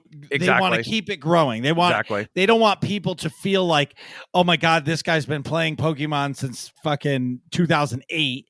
And I'm a brand new guy to not be able to get involved. You know what I mean? Yeah. So I respect that a lot because the skill isn't your EV or IV. The skill is how you play the match against your opponent. Yep, I agree. I 100% agree. The EVs now going into that part of it is quick question. IVs are all the ones that you can see, right? You kind of can. There's so in the new games, there's like an IV checker, like Raider, and it says if in the slot it says best, that means you got the 31. You can see them. So then you can't see the special attack, defense, speed. Those are values you can pull up and look at, right? Yeah, you can check them by stat. Like so that's where we're going to effort values. So effort values are a way to train up your Pokemon to be a little more powerful in a few stats, or 2 or 3 stats. Like the max of those is 510. That sounds like a lot, but a stat is maxed at 252. They've capped it. It used to be 255, but they were like, that extra 3 does nothing. So they've made a smart change by capping it to 252. So let's say, like, I'm going to use Arcanine as my example. Let's say I'm going for the one I'm breeding for Shiny right now on stream. It's a jolly natured Arcanine. That means it's fast speed, lower special attack because it's useless. I don't need the special attack on it. If I was going to EV train this Pokemon, I would literally put it all in my speed and attack. And so it'd be 252 speed, 252 attack, and then the last 4, that would be 1 stat point of an increase, would be probably HP or somewhere in the defense or whatever. And what that does, it just basically is a way to increase your stats in 2 or 3 specific categories. Some Pokemon, especially in competitive, are like very, very like widespread. Like you're dropping like 36 HP EVs with like 212. I'm just literally saying my thunderous spread right now. 212 attack, 4 defense, 4 special defense, and then 252 speed. Like it's like they can change like that, and there's a reason to do that, and to like live certain attacks or do certain damage or outspeed a certain Pokemon under a certain condition, etc. Interesting. How do you add those EV values to stats? So many different ways now. Like you can do them by they actually, it happens without you even knowing. If you play a Pokemon game and you're out playing the game, you're getting EVs no matter what you're doing, because when you KO a Pokemon, that they drop effort values depending on what their effort value drop is. That is one way you can train them up in the wild like that. You can give them the proteins, like the vitamins. They're called vitamins. Right. In the new games, back in our day, Nick, you only could do 10. That was 100 EVs. That's what I remember. Is now you can do them all. I can do vitamins to 252. Oh, it's just that easy now, dude. It's seriously insane. We're getting in the weeds here. What the fuck is a shiny Pokemon? It is a different coloration of a Pokemon. That's literally all it is. They all have a shiny form. Some of them are not released. Like some new Pokemon may not have a shiny released yet in the game or in an event. But they are just a different coloration, and people love them. Like I love them. It's Space Barbie. It's Pokemon Space Barbie. I love them personally. They're also really hard to get. Yeah, they're harder to get. You're 1 in 500 to get it. Well, on Depends that on the specific Pokemon. odd. No, it actually depends on the odds I'm going for. So Okay. Marcus is correct. My odd is 1 in 512 for the shiny Growlithe via the breeding method of Masuda, Junichi Masuda, breeding a foreign Ditto with an American Growlithe will give you that method, plus the shiny charm. The shiny charm is for completing your Pokedex. That increases your odds of, you guessed it, shiny. Depending on the odds, sometimes like captures, like in some games, it's like 1 in 8,192. Like that's pretty insane. And people hunt those, man. People hunt those. I watch a lot of shiny hunters, and they hunt those 1 in 8,192. And they're sitting there resetting, and it's crazy. It's intense. That's a lot. The obviously the first shiny I've ever got was that red Gyarados from Silver. Heck yeah. Of course. Red Gyarados. I talked about this before, but I want to get like that wave poster with like the red Gyarados in it. Oh, that'd be cool. Oh yeah, the Lake of Rage. Yeah, that'd be cool. Yes. But what was I gonna say? Yeah, I think the shiny thing came from, didn't like when it was a shiny Pokemon, when they popped up first, doesn't it twinkle? Yeah, it sparkles. Is it like a sparkle animation? Mm-hmm. So yeah, and they've gotten like crazier and crazier as the years have gone by. The twinkles are different in each game too, so it's pretty cool. Yeah, I'd imagine it's a little more dramatic. Yeah, it's a little bit more like out there, and sometimes you can tell. Like sometimes it's actually crazy. Some of the shinies are absolutely terrible, and you can't really tell if they're shiny or not. There's some Pokemon that like barely have a differentiation of like what their shiny and regular looks like. Right. So some of them are very well noticed. Some of them are not. Yeah, like Charizard. Charizard, like it's black. It's like one of the best shinies. One of the absolute best shinies, and like it's normal, clear as day. Yeah. Yeah. Normal is all orange, and it's all black dragon. Yep. It's awesome. This is fucking insane to me. See, Pokemon is not just like la la la, go collect the things. It's pretty, especially competitive. And I beat the Pokemon Shield, and I never knew any of that. Yeah, there's a whole nother Shield layer. is great. I love the Sword and Shield games. There's a whole end game. Yeah, and I didn't even talk about natures. Like I was talking about EVs and IVs, and the natures are a huge part of it. I forgot about what are natures? Natures are another thing that you get by catching the Pokemon. Each one has a nature. You can influence them. Like a lot of people will, if you're not playing a legendary format, right? You can't breed your legendaries. But like, if I'm using, like, let's say I was using Pokemon in the tournament, like I was using Venusaur, Incineroar, Pokemon like that. Like you breed them in the game, and you can kind of manipulate their nature to be the one that you want that is best in like competitive viability, right? Like there are certain natures that are just better than others. For specific Pokemon, they change for every Pokemon too. Like my Arcanine and my Venusaur will not have the same nature for sure, guarantee it. Like they will not, because it's just not viable on Venusaur. Like he would rather have a different nature. So what? Yeah, but how do the natures affect their?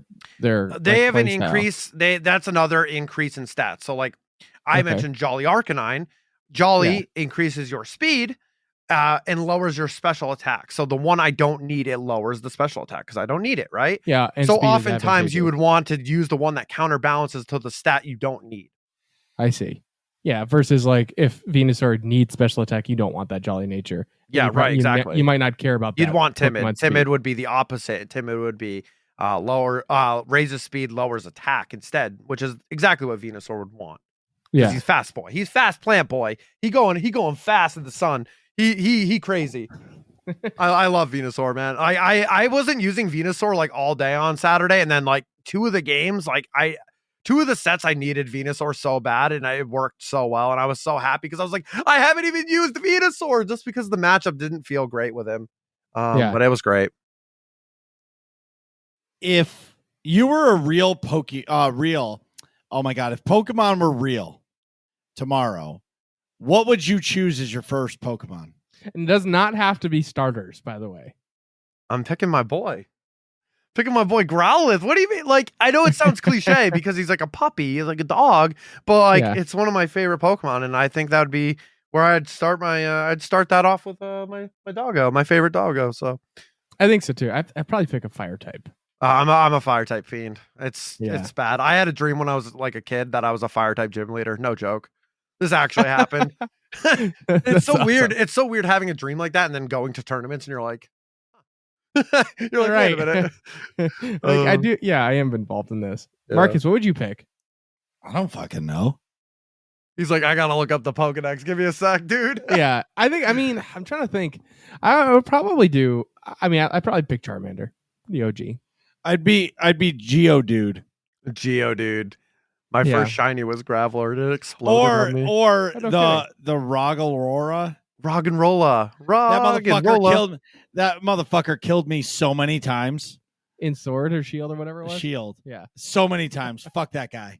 Or girl. It actually evolves into a Gigalith, which is super cool. It's like a huge I like the rock Geodude. formation. I like the Geodude because it just reminds me of me. Just like this big, dumb rock.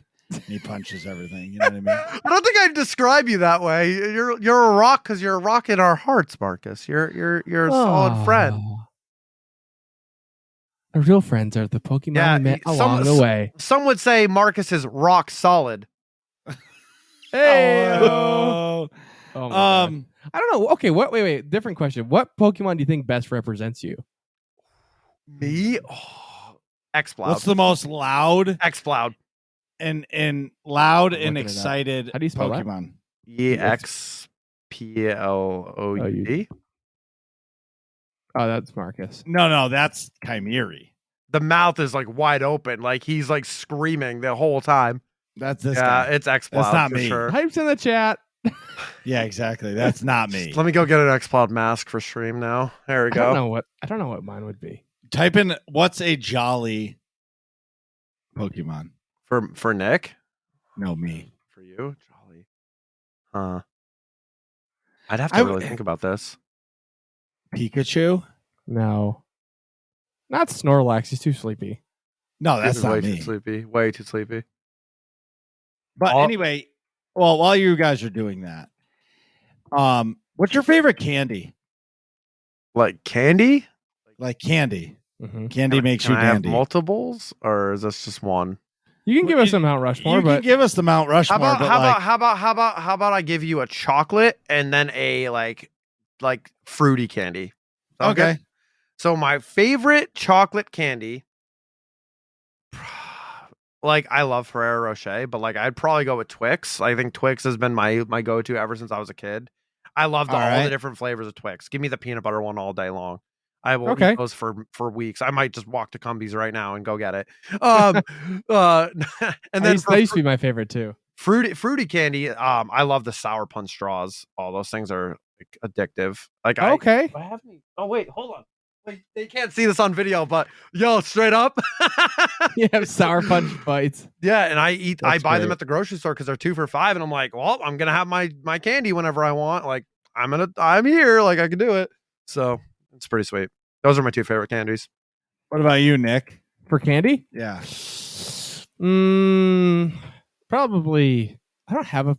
I mean, so I'm allergic to chocolate, so it's tough for me to like find candies. But Hey, I forgot I- you're allergic. I didn't always, but back in the day, I used to love Twix for sure.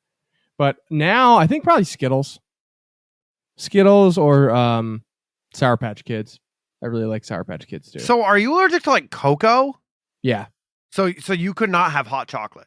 You Correct. would be wow. It's that's fake, though. That's horrible, dude. yeah. Marcus doesn't believe in my allergy. He doesn't believe in mine either, so don't worry about it. He also I believes that- get very sick when I have pineapple. I can't eat it. It's a false. Everybody knows. He came in here and we ordered a pineapple pizza because he asked us to. Do not Oh. listen to this guy. This, Oh this my is so God. lies. Such a jerk. But the it's if it's any consolation, it does the same thing to me with the chocolate. They'll just like hand me chocolate chip cookies, be like, "Here, it's oatmeal raisin." I'm like, I'm watching the chocolate melt off the cookie. Yeah. My favorite two, I'm going to give you two. I'm going to give you the handheld candy, like the snacker candy, like All right. M&M peanut M&Ms, hands down. Okay. They're good. Like candy bar candy, Kit Kat all the way. That's a good choice too. You know what I mean? I Like might try chocolate again soon just to see. on stream, during the podcast, you're going to do it. Yeah, but I need Because- a whole day the next day because I don't like get an anaphylactic reaction, so it wouldn't really be dangerous. Full disclosure. I get a migraine really bad. Like I get the crazy aura where it's like starts out white. Like when someone takes a picture. But what I'm saying is you And then I do go it at the blind. podcast, and if you start to get it, then you just go to sleep. Yeah. Smoke a bunch of weed and just pass the fuck out. Well, I don't think. I mean, that sounds lovely, but I don't think that would help. I'd have to take something else. But yes. But yeah, I would do that like on an evening because then I could go to bed and or like have a free day the next day because just in case. But yeah, that's a good choice. Let me think. Yeah. So that's my two favorites. I'm sure there's other ones, but like, yeah, but pretty much those are my, like, I can't, like, if there's a Kit Kat, even if like Halloween time, when dad goes through their candy, all the Kit Kats leave their pile because they're dangerous. That's the they're dangerous. There could be a razor blade in the Kit Kat. All right. So if you were to have the rarest version, of a particular Pokemon's card, which Pokemon's card would you choose to have, like as a collection for your wall? But what if Like- I already have it? Ooh, tell us. What? All right, let's hear. Yeah, I showed this on stream the first day of PokeMonday. Yeah. When I went to Worlds in 2014, that was in DC. I got to meet Mr. Ishihara, the CEO of the Pokemon Company, and Wow. I have an Arcanine card signed by him. And he changed all the stats, so it's like I could actually use it technically, but I would never. It's just something big into my collection. Personally, I Mhm. think that's more of like a memorable keepsake than a like rarest one, I would say, but it is worth something because that's a really big deal to Signed meet and him, and it was everything. super cool. It was awesome to meet him. Hell Uh, yeah. Would you say that's your favorite moment within the Pokemon community? It's up there. It's so like, dude, like to think about that. That's the CEO of the Pokemon Company, like Game That's hard to Freak. beat. Like that's insane, dude. Like to me, I'm like sitting there, like that's my child. Like my childhood was made by these people. Like you know what I mean? Like that's Right. huge, and that was such a big deal for me. And yeah, and also just meeting honestly a lot of my friends and the content creators that I've met like through the game too, even before I was doing content. It's so cool. That's like some of my favorite moments. It's just like the friendships. I think it's like just like Twitch too, honestly. I mean, I met you guys, all right? Like it's the same way. This is how I am in like those areas too. Like Yeah. it's just like I'm a very outgoing person where I can like, you know, get to know people. For and me, it's great. I'm excited to see your stream change. And I don't mean it in a like you're going to be a different person. I'm saying like you're going to start doing Pokemon more and more and on the Mondays, and like you're going to see like all of your Pokemon friends are going to start coming and it's going to start growing, and I'm excited for that growth and change because I know myself, I can't wait to watch you in Worlds.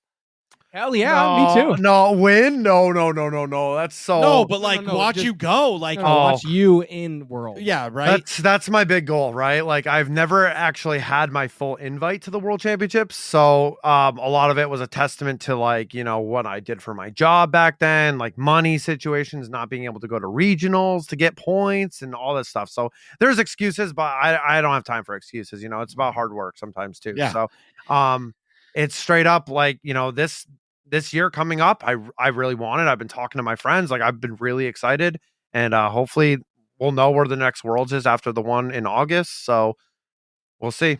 It's Hell in London yeah. this year, so it's pretty crazy. Like I would love to go to something like that and see my friends from across the world that I haven't seen in a long time, because I haven't been to Worlds since it was in Boston. It was in Boston. Right. But like the other thing too is if like you fly over the pond, you know what I mean? You're not only going to be meeting Pokemon friends, you're going to meet stream friends. Yeah, that too. I could be like, You know what I mean? guys, you guys can come here, like whatever, we can hang out. Like Or we're going to meet at a pub and drink and celebrate Arsenal Gunners. Oh god.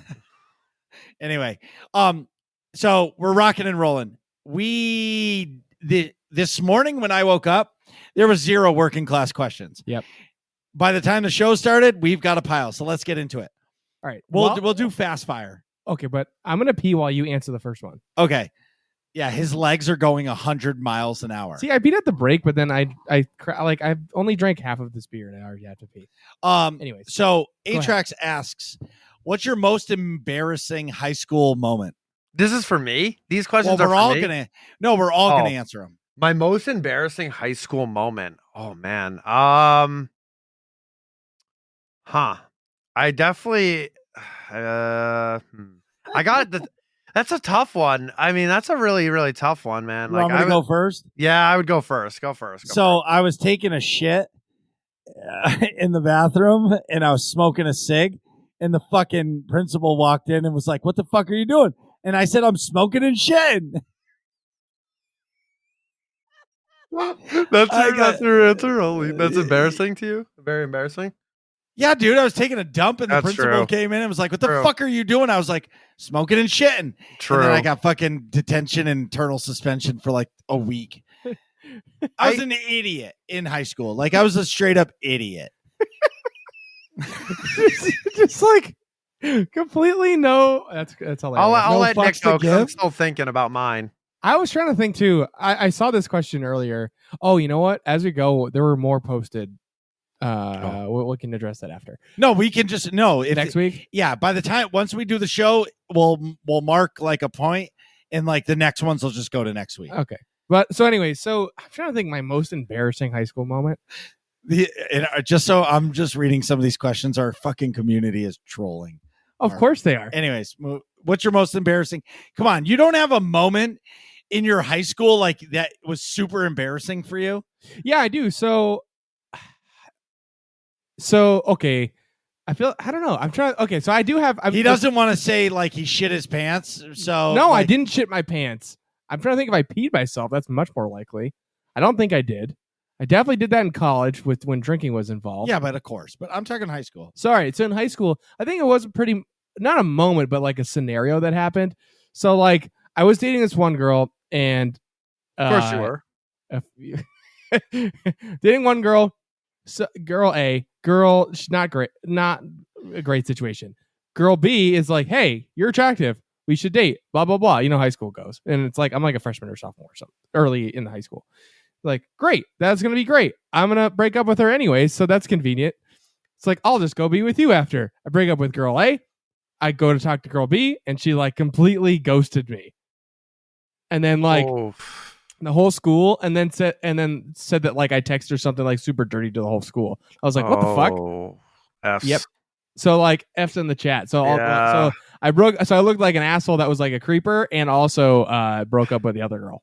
All right, so mine's not really embarrassing, but so in humor class, which we had a humor, like it was for an English in senior year, we had to do a project, and we were doing a sitcom in the 80s, and our group of 4 guys decided that whoever had the longest hair had to wear a dress, and guess who had the longest hair there?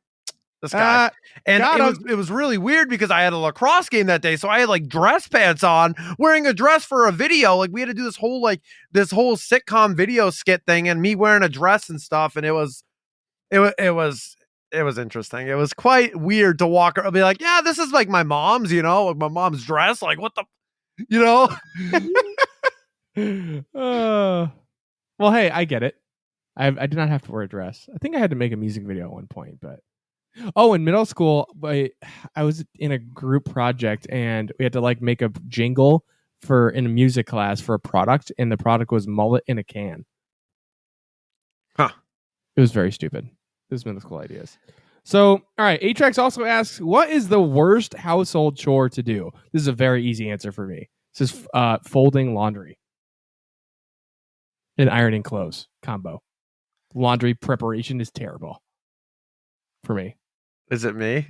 Doing the dishes is terrible, man. Doing the dishes too. That's 1 and 2 for me, man. The dishes are brutal. Like I actually don't mind doing them, but like, man, that's just like, it's one of those things that you're just like, okay. Right. All I right. gotta not be a gross human. Go ahead, Marcus. I love doing dishes. Okay. It's relaxing. I can't tell you. I put on my phone on the thing and I'll watch your stream or Kymeri's stream or somebody's stream while I'm doing dishes. It's fucking relaxing. Okay. The worst household chore ever is fucking vacuuming. That's the worst ever. I don't mind vacuuming. Oh, I hate it. It's loud. It's annoying.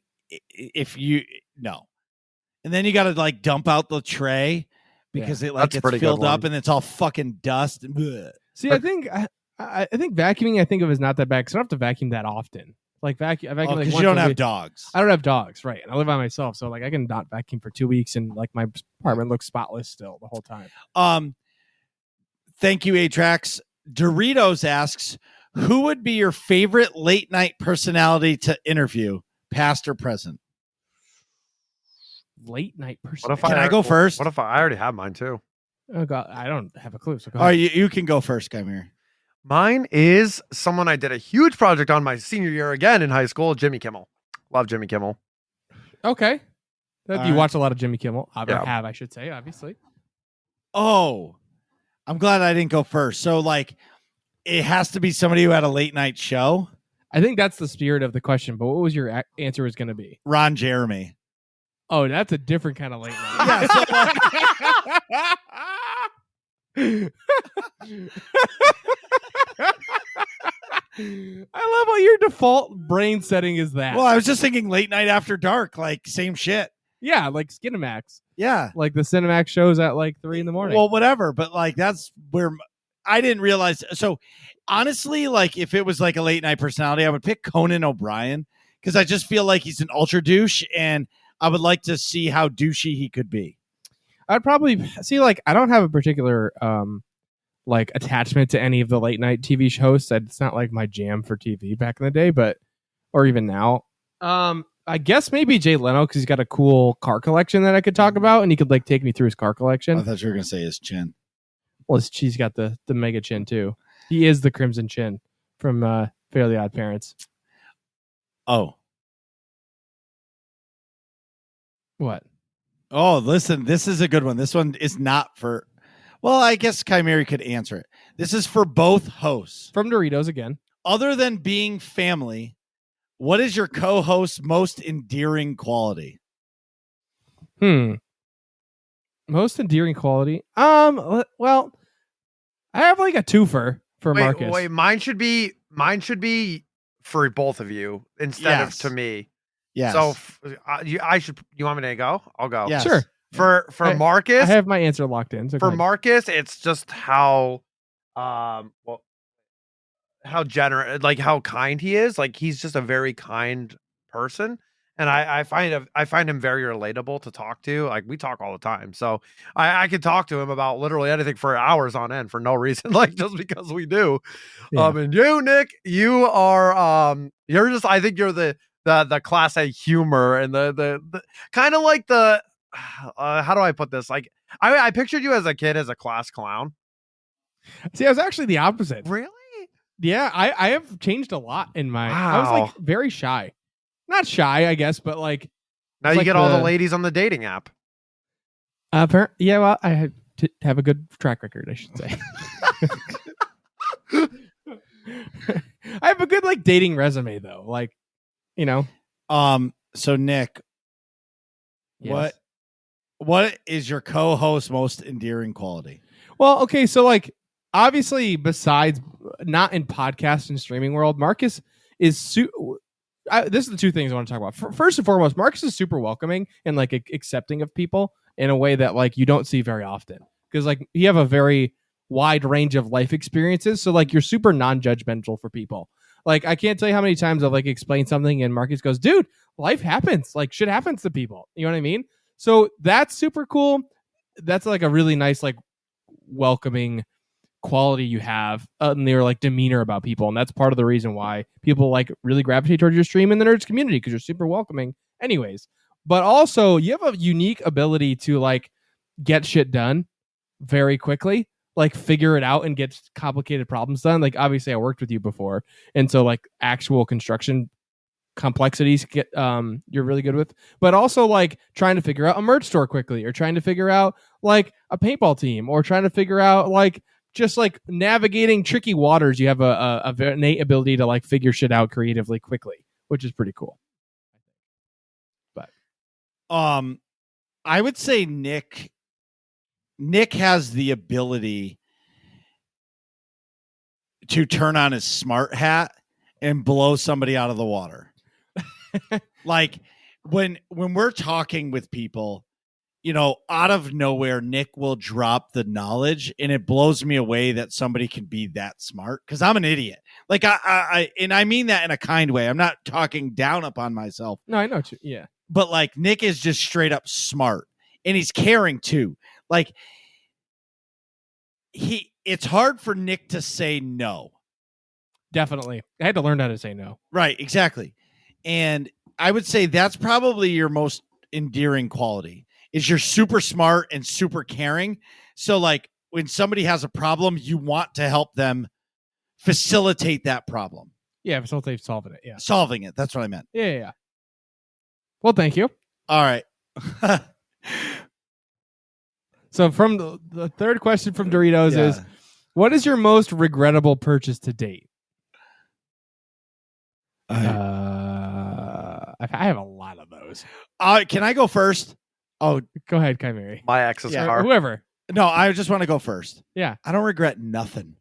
You know why? Because I made a fucking choice on that day, and if it comes back to kick me in the ass, who cares? Move on. It's another day. Right. Can I give a quick story? Yeah, go ahead. So I just thought of a funny one for me, but yeah. Ahead. So I yesterday, I got out of work. I was hot as shit, and I get all the way home, and my wife's like, "Can you go get dog food?" Oh my god! And I was like, "Are you kidding me right now?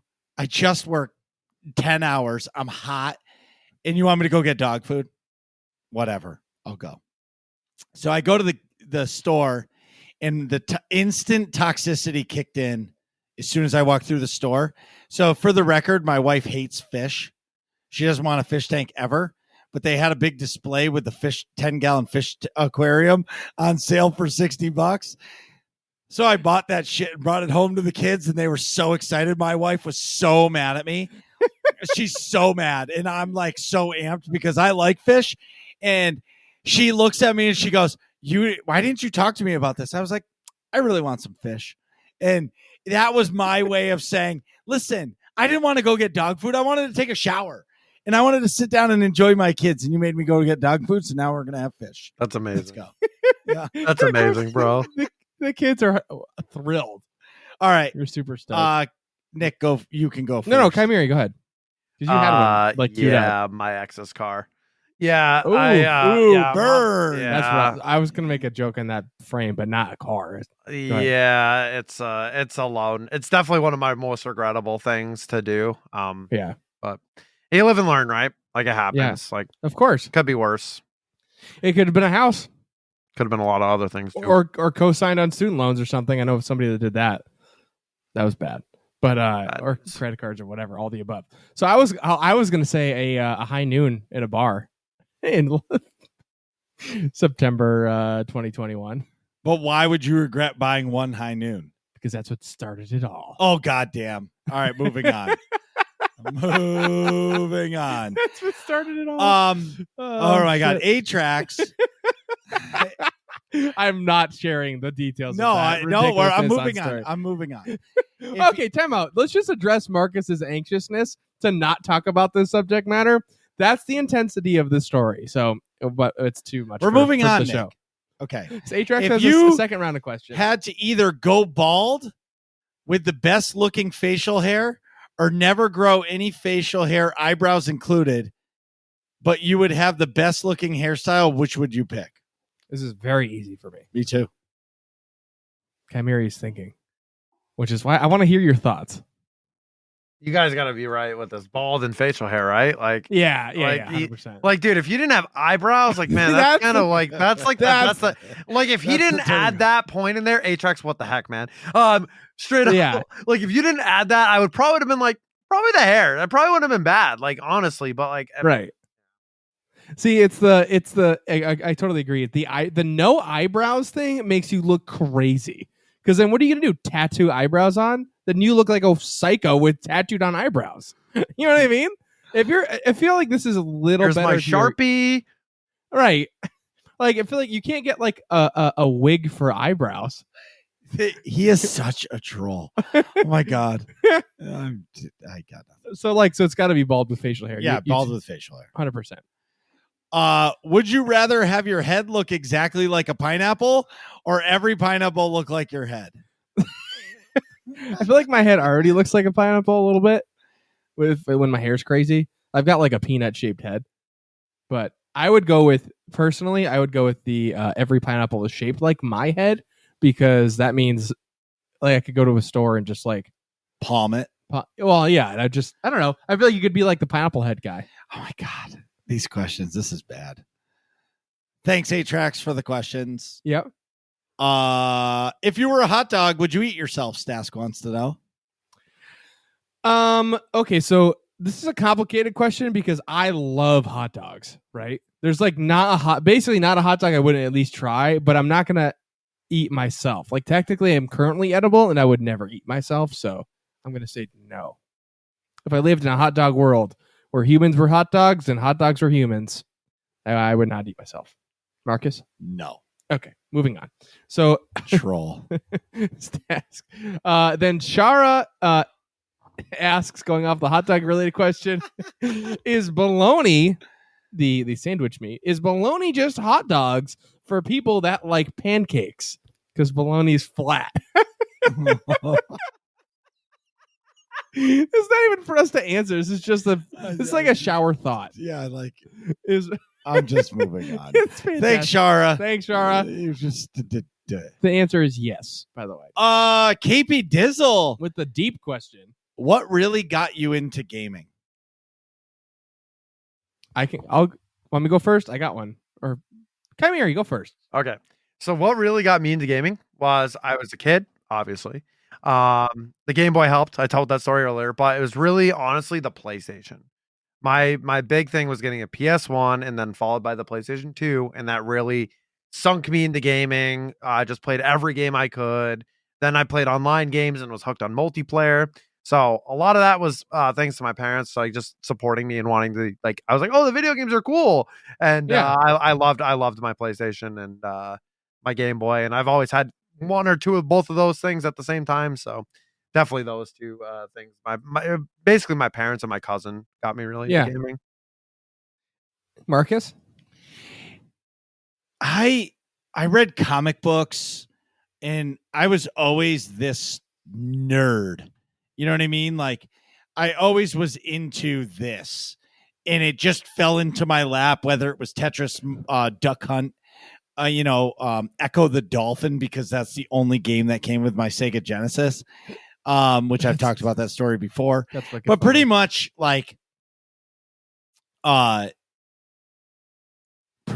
that's why I got into gaming. Like it was natural.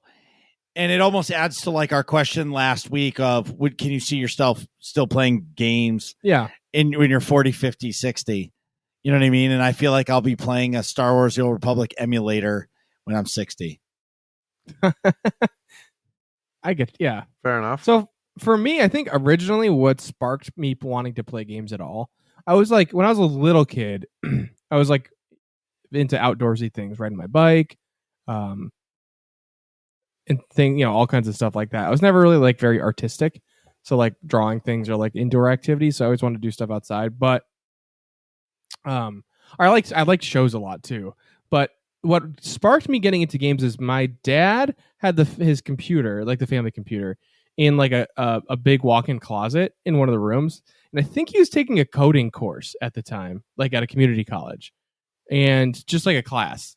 And he was in there a lot, like to do computer stuff for the class, and then would also had games on the computer. So like when I was little, you don't really understand like, oh, why is like dad overdoing, you don't understand the concept of homework. So like, be like, oh, what's dad doing in there? Like, oh, you got to leave. My mom would be like, you got to be quiet, like leave him alone, whatever, to do his work. But when he was playing games, I could like go into the forbidden room. You know what I mean? Be like, oh, I get to see what dad's doing, like in the forbidden room. And I'm like, I don't know, 5 or 6 or something. I'm like super little. So that's when I like got to play. I don't know if it was Rogue Squadron or what, but it was like an old computer game with like on like Windows 95 and then like Army Men Sarge's Heroes on the computer, like, or like some dinosaur hunting game that we were both terrible at. Sure. It was like a first person shooter or something. But like, so that's, I think that original like motivation of like, oh, I want to like hang out with my dad a little more. It was the motivation to like to play games. And then after that, obviously that just opened up the doors for video games. Cause then like anytime we went to the movie theater in West Springfield, there was an arcade with it. So you had to stop at the arcade for a little bit before. And it was games from there. But that was it for me. Kymeri, tell everybody where they can find you. You guys can find me on twitch.tv/thekymeri. And anywhere else, the Kymeri. Social medias, Twitter, YouTube, all the same thing. The Kymeri or Kymeri. You're freaking awesome. What are you guys talking about in here? Find out next episode of Working Class Nerds.